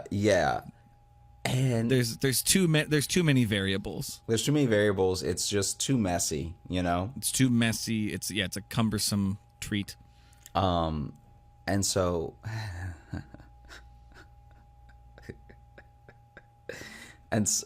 and so she's like barking for people to, get the pies. And I think where she was near the hammer, where the test your strength hammer. Yeah. Okay, so she was over there. So a lot of people were already gonna try, and maybe she planned that. Maybe she wanted to be where an attraction was that was gonna get a lot of foot traffic. But she's clearly getting on everybody's nerves, like hardcore, because she doesn't have a lot of slogans. So it's just the same thing, and she's yelling, and it's just the same thing over and over, right? Yeah. So even as you're in line to play the sledgehammer thing, you hear this woman like 52 times. Okay. It's just it's too repetitive, and what's happening is she's yelling at every person that passes instead of every so often. Because let the sign do the work. A Yeah. sign is silent yelling. Yeah. Sign is social yelling. A gun is a social reset. I'm just saying, if you see a billboard, someone sign might display. have screamed. They might as well have screamed. For the effect that it has on you. And in fact, we should do that to create more jobs. Let's get rid of billboards and just put a guy up there. I mean, it's going to take several guys. Even better, more jobs. Yeah. This is my platform that I'm running on. And so, basically, No more billboards, just loud dudes. as she's getting on everybody's nerves and everything, this woman that's like from another booth, and that she just has some other beef with, walks up, and her demeanor totally changes, right? So she goes from like chipper, happy, everything, just like stone face, like ready to swing. It looks like, you know, like I didn't. You ever see someone without knowing them? You see someone, and then you see a change in them that's so fast you didn't think they'd be capable of it. Yeah. Like anyone who's yelling, like, because that was the other thing she was doing. She was yelling the like types of pies that she had. So she's just like rhubarb, pecan. Like it was just, she had come up with a little rhythm for it, and it would have been cute to hear. Sounded once. like she was going to say pecan twice there. Yeah. I mean, I'm sure. Rhubarb, pecan, rhubarb. It's like she's got 2 pies there. Yeah, rhubarb, pecan, rhubarb, chocolate, pecan, rhubarb. But she had this like little rhythm to listing all the pies, you know? Right. And so you see someone doing that with like a chipper face, and then when someone else walks up and their face just drops, right? So she over here, pecan, rhubarb, apple, chocolate, like, and then just nothing, right? Right. And then her and the other lady have words that are kind of quiet, like they're not yelling at each other or anything. But then pecan, rhubarb, pecan. Rhubarb, pecan, rhubarb, apple, cherry, rhubarb, pecan, rhubarb. And then they both just turn into pies.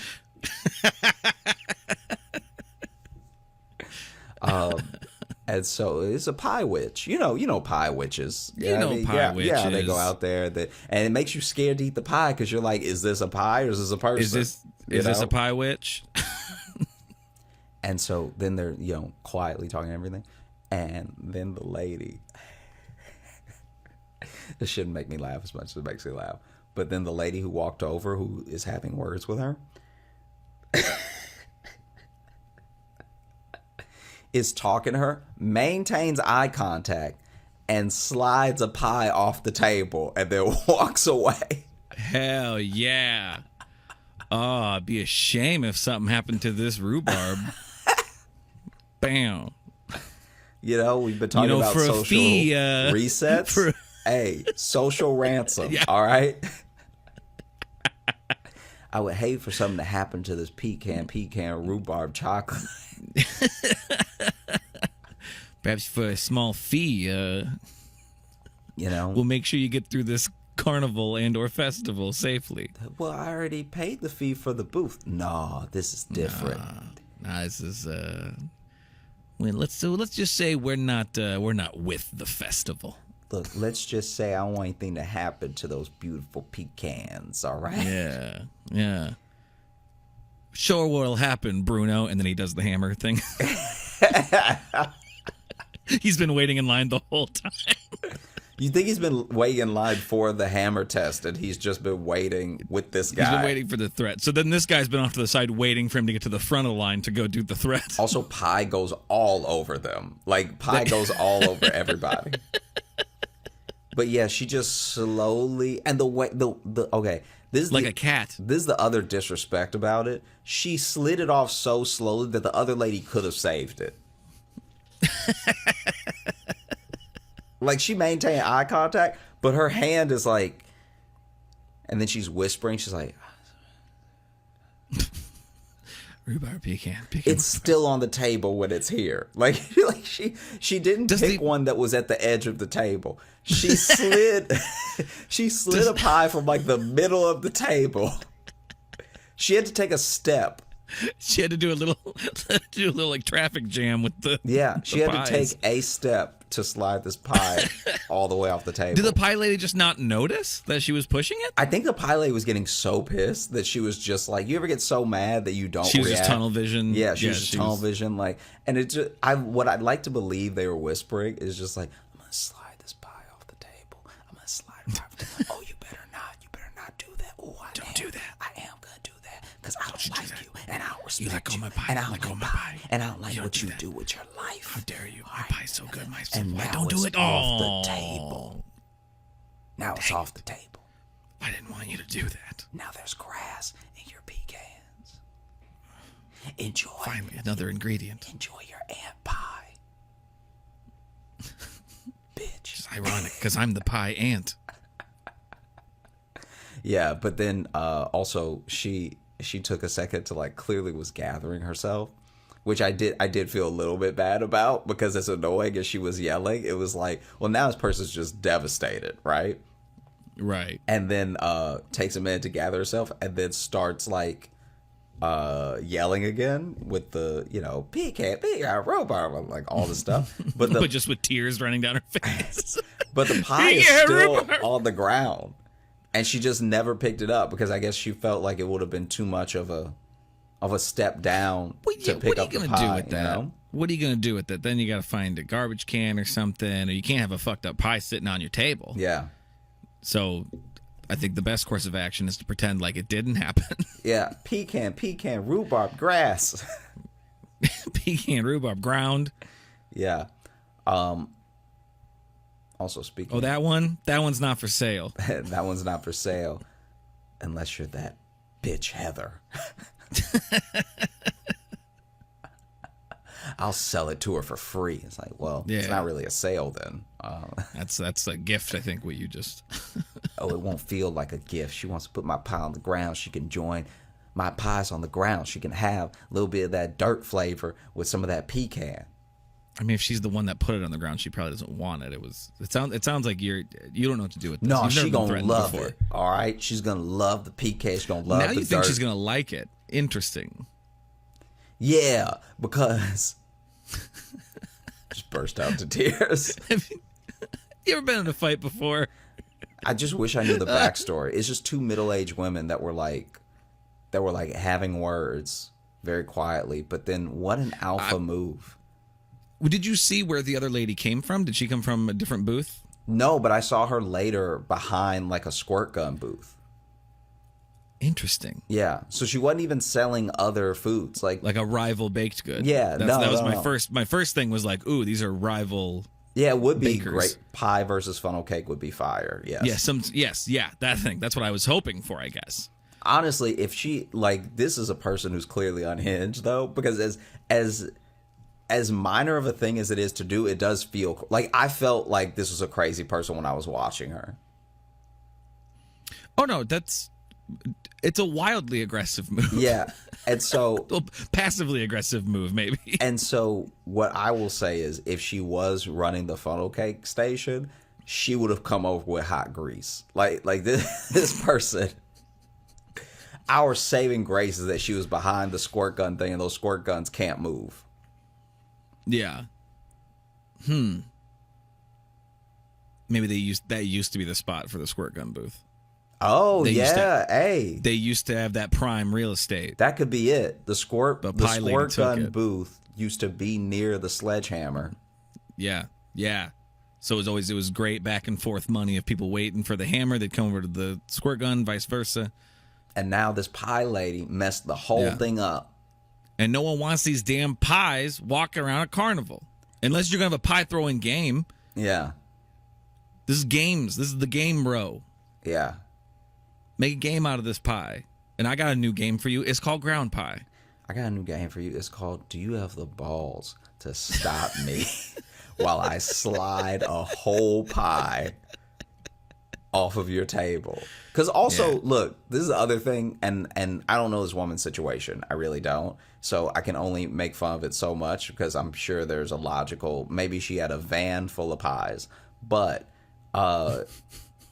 she did not have a lot of pies at that table. So by sliding a pie off the table, you took out like a fifth of her inventory. really took down Dude, there weren't that many pies on the table. So either she had already sold a bunch or she wasn't selling any, so she didn't bring any.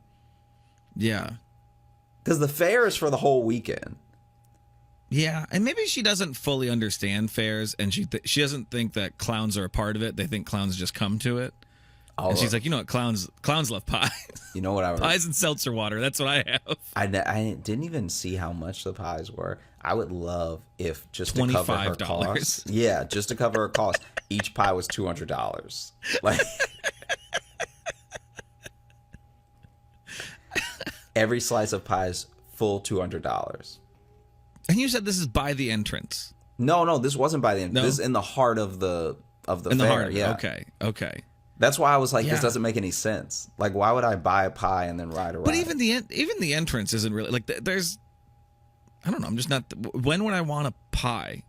A full pie? That's what I'm saying. The closer to the exit where the parking lot is seems like the best place. That's the best, but the best is still not good. Yeah. You know what I mean? I'm still buying a fucking carnival pie.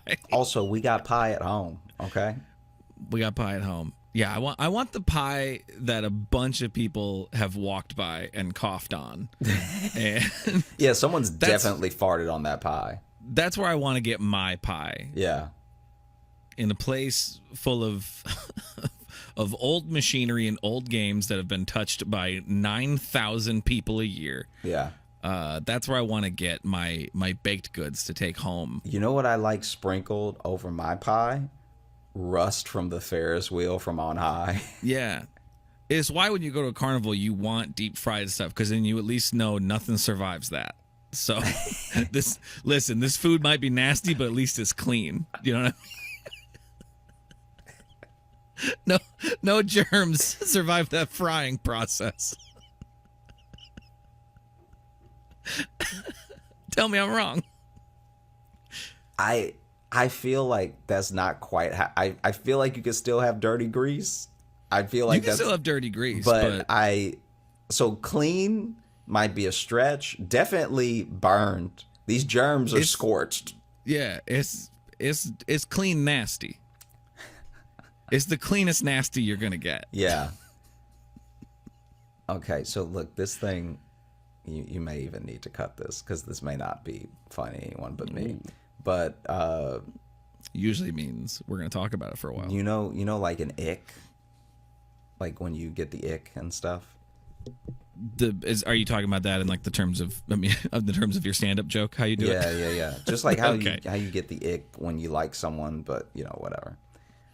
See, 'cause that was something I learned about because of your stand-up bit. I didn't know it was a thing people were talking about. was Yeah, the ick yeah. or whatever. In case you don't know what the ick is, it's when you like someone. In this case, actually love someone, but then they do something that's so it's such a turn off for you that you don't see them the same way, and you get the ick, and you either.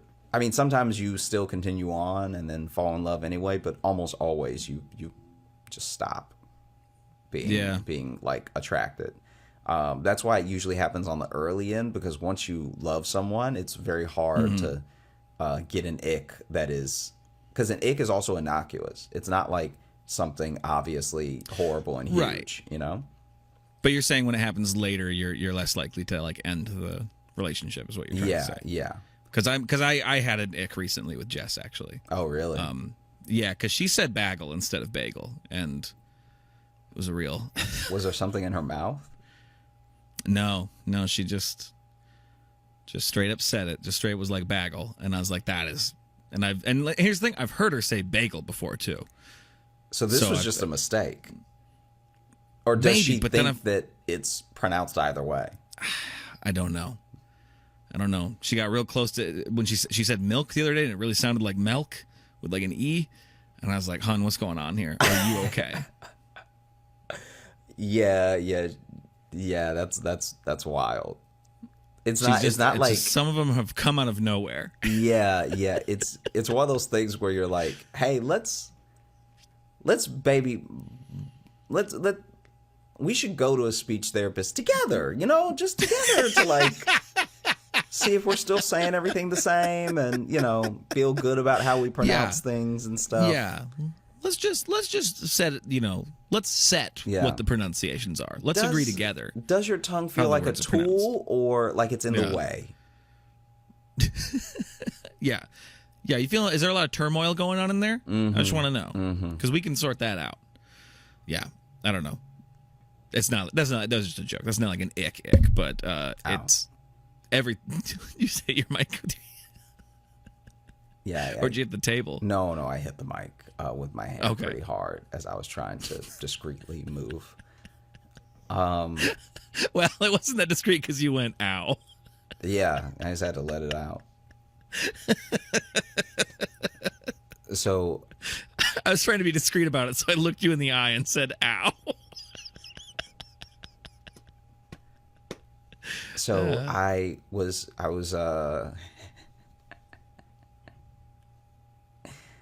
you know, like when you do a show and okay, you know, like when you do a show and the audience is like just tipsy enough where they're not fully making sense. Even when you ask more questions, it's not getting any better.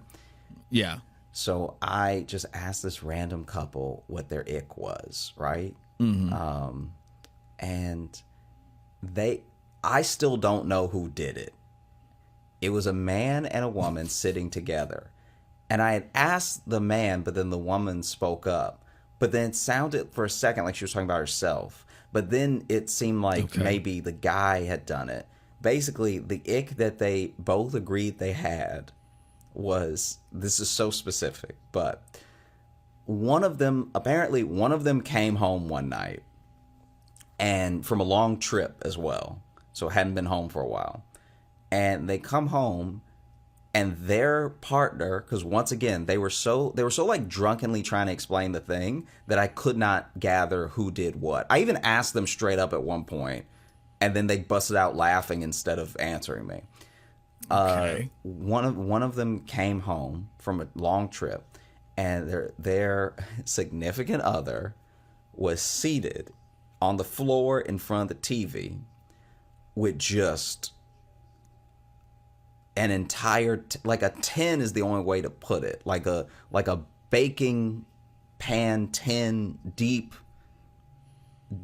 like right out of the oven foil of pot pie. And they had clearly been eating the pot pie from the tin on the floor and had gotten through quite a bit of it, like had eaten half of it, you know? But like it's like a full pie, not like a mini one. No, not like a mini pot pie. We're talking about, it shouldn't even be called a pot pie because it's so big. It's like a pot cake. And so they had so much pot pie on them because clearly they were drunk when they did it. So they drunk, like, I don't know how you stay drunk this long because pot pies, like homemade pot pies, take forever, right? Yeah, especially if it's that big, you're gonna have to bake it. You're not microwaving that, or they did. That's why it's so messy. Is they broke this thing in half and shoved it in the microwave, and then clearly ruined the microwave because you can't put that much metal in a microwave. Nope. Yeah. And so then they're sitting on the floor with first of all, the spatula is their utensil. So they don't even have a fork or a spoon. They are eating straight from the spatula. They're eating spatula at a time pot pie, right? Mm-hmm. And the pot pie's on the floor. And the thing that kept popping up to me was like the kid in Matilda eating the cake. Because I'm like, you've got a lot of pot pie to get through. Yeah. And they're clearly putting in work. Because it's like half gone or whatever. But they've just got so much pot pie juice spilled on their shirt. And it looks insane. It looks like a grown toddler. Like you're watching this infant. Imagine if that infant now was 150 more pounds. And like middle-aged. In front of the TV. Had a job and knew how to bake a full pot pie. That must have at least been decent because you've eaten half of it. Yeah, it's like a kid that never learns to to stop chewing his shirt, and getting it all covered in spit, But now he's 40 and still does that. I forgot until you said that. I forgot any kid did that. I'm around too many of them. That's so funny.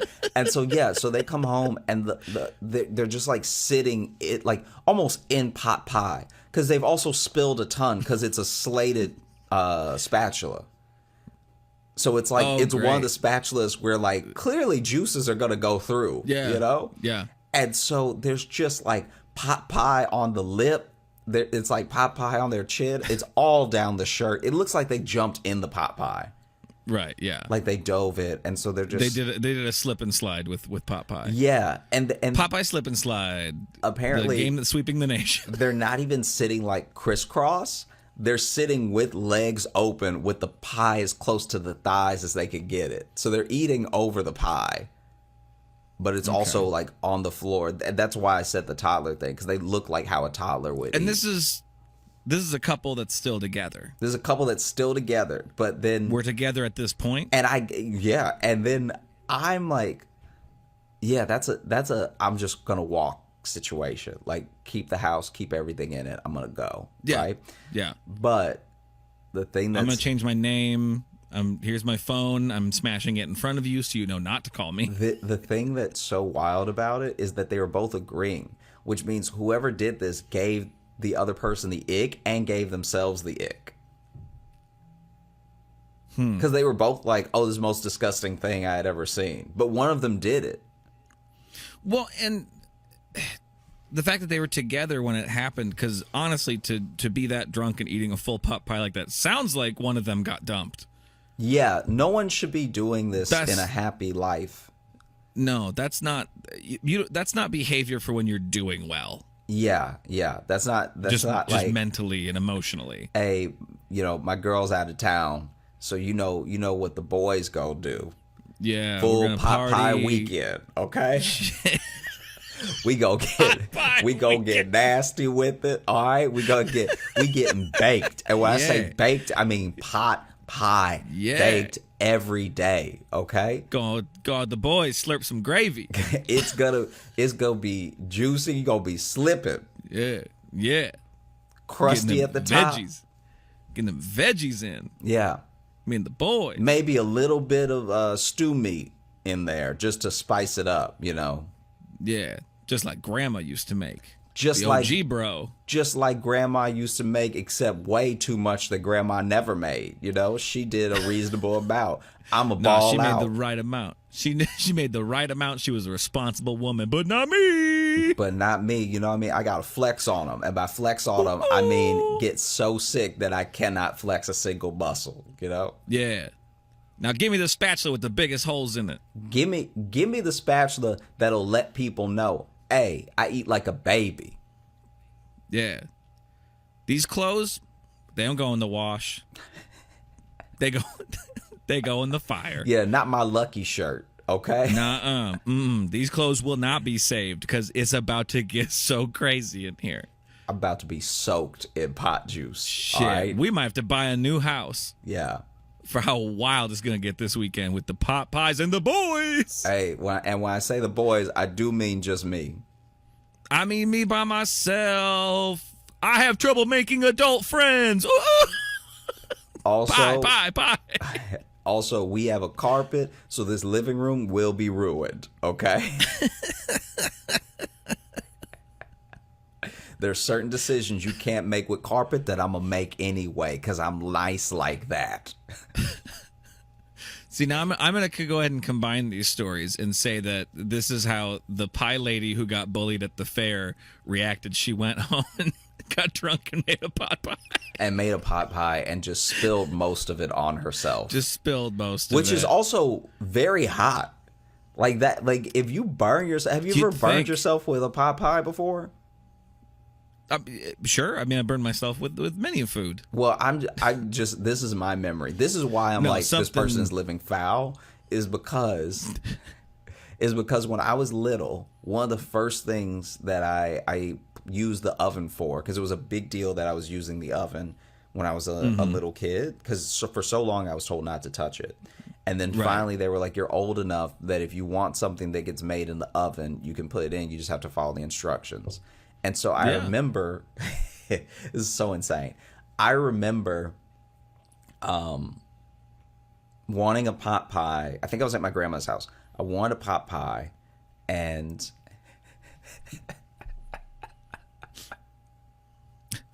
this is so dumb. I wanted a pot pie, and they were like, follow the instructions. So I followed the instructions, and they were watching over me as well to make sure I was like doing it right. Preheated the oven, got it to 400, took out the pie out of the box, undid the film, everything. And then, put the pie in. I was feeling like a big boy, right? And then, the oven. Clip that audio to use later.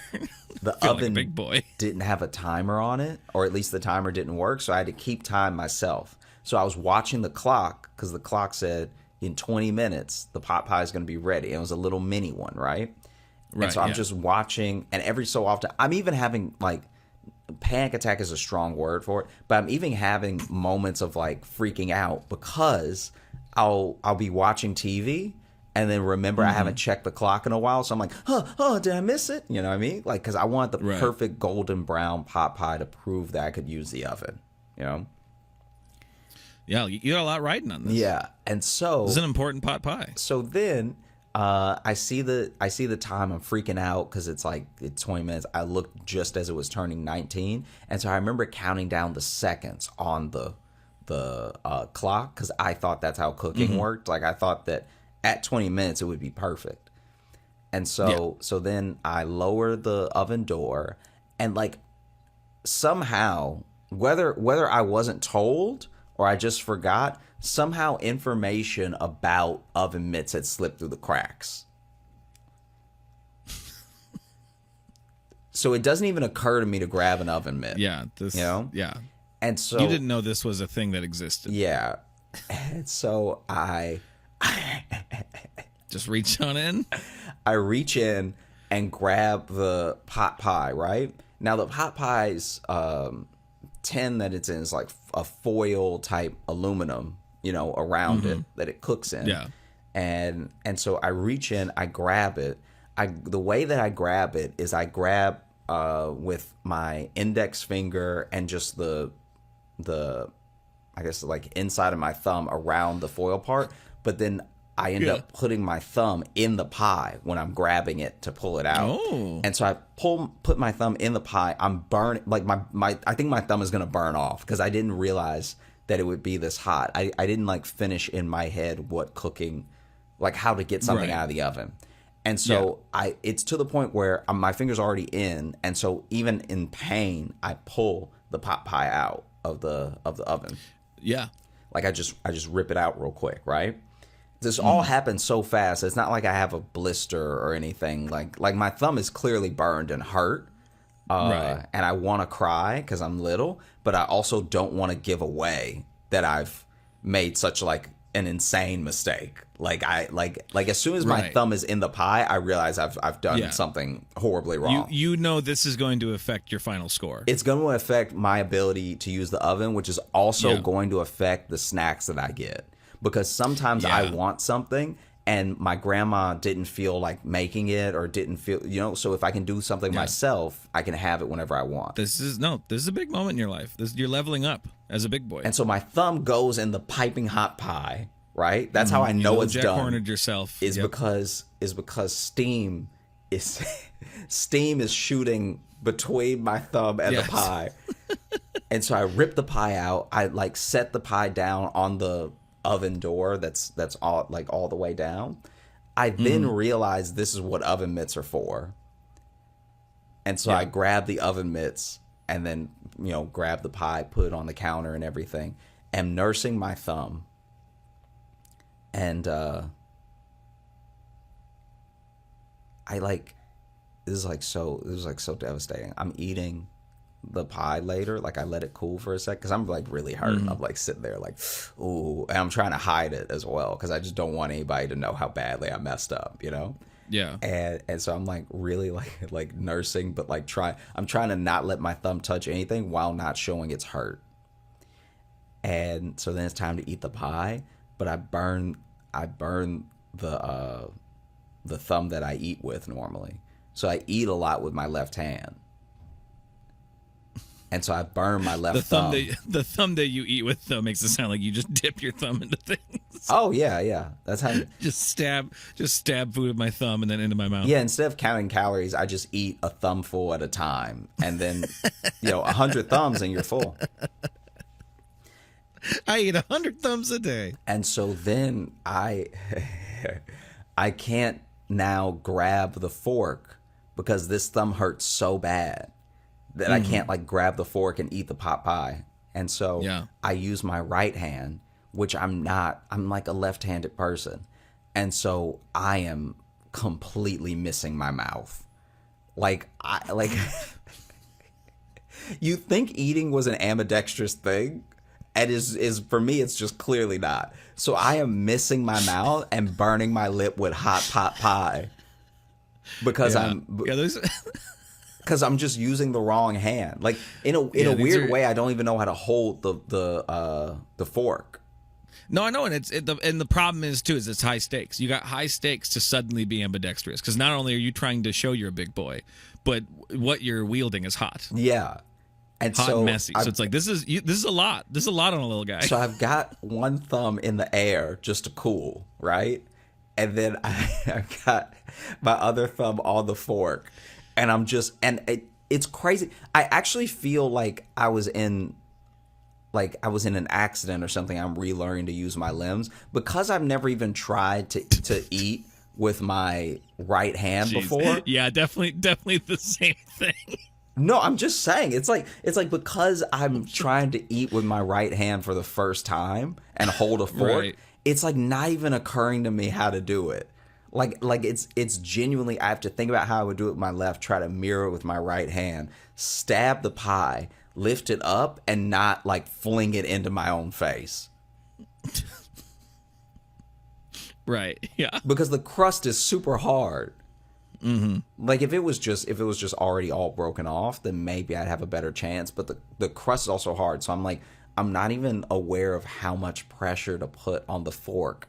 Like all this is going through my head because I'm like still trying to hide that my thumb is red, by the way. Like Probably quite burned. yeah, Actually. yeah. So I don't have a blister, but my thumb is like it doesn't look like my thumb, you know? Yeah. Yeah. And yeah, no, it was terrible. Wow, some pot pie trauma Yeah, that yeah. you had there. Because then the worst part is that I did all that of like thinking about like calm down. PPSD, Accept pot pie the stress pain. disorder. Yeah. Accept the pain. Know that you can use your right hand to eat. Don't freak out. Yes. All right. This is possible. Turns out a lot of people do it. A lot of people use their right hand for eating. And so then I remember I finally got like a respectable forkful of pot pie, right? Some peas, some carrots, a little bit of meat. I was doing it all. And then when I went to put it in my mouth, it burned my tongue. And I was like, I think I'm done for the day. Like I You just walk into your mom, just be like, I should not be trusted with the oven. I'm not ready for the oven. Also, I may need all the doctors because my thumb feels ruined. Yes. I don't know if you can see my thumb bubbling. But that is part of why I think I should not be trusted with the oven. Thank you for this experience. Which I'm but sure gonna say was no really thanks. just to give you a break. Yeah. I'm sure you saw this as a way to do less for me and for me to be more independent. And I'm going to let you know now that no. Yeah.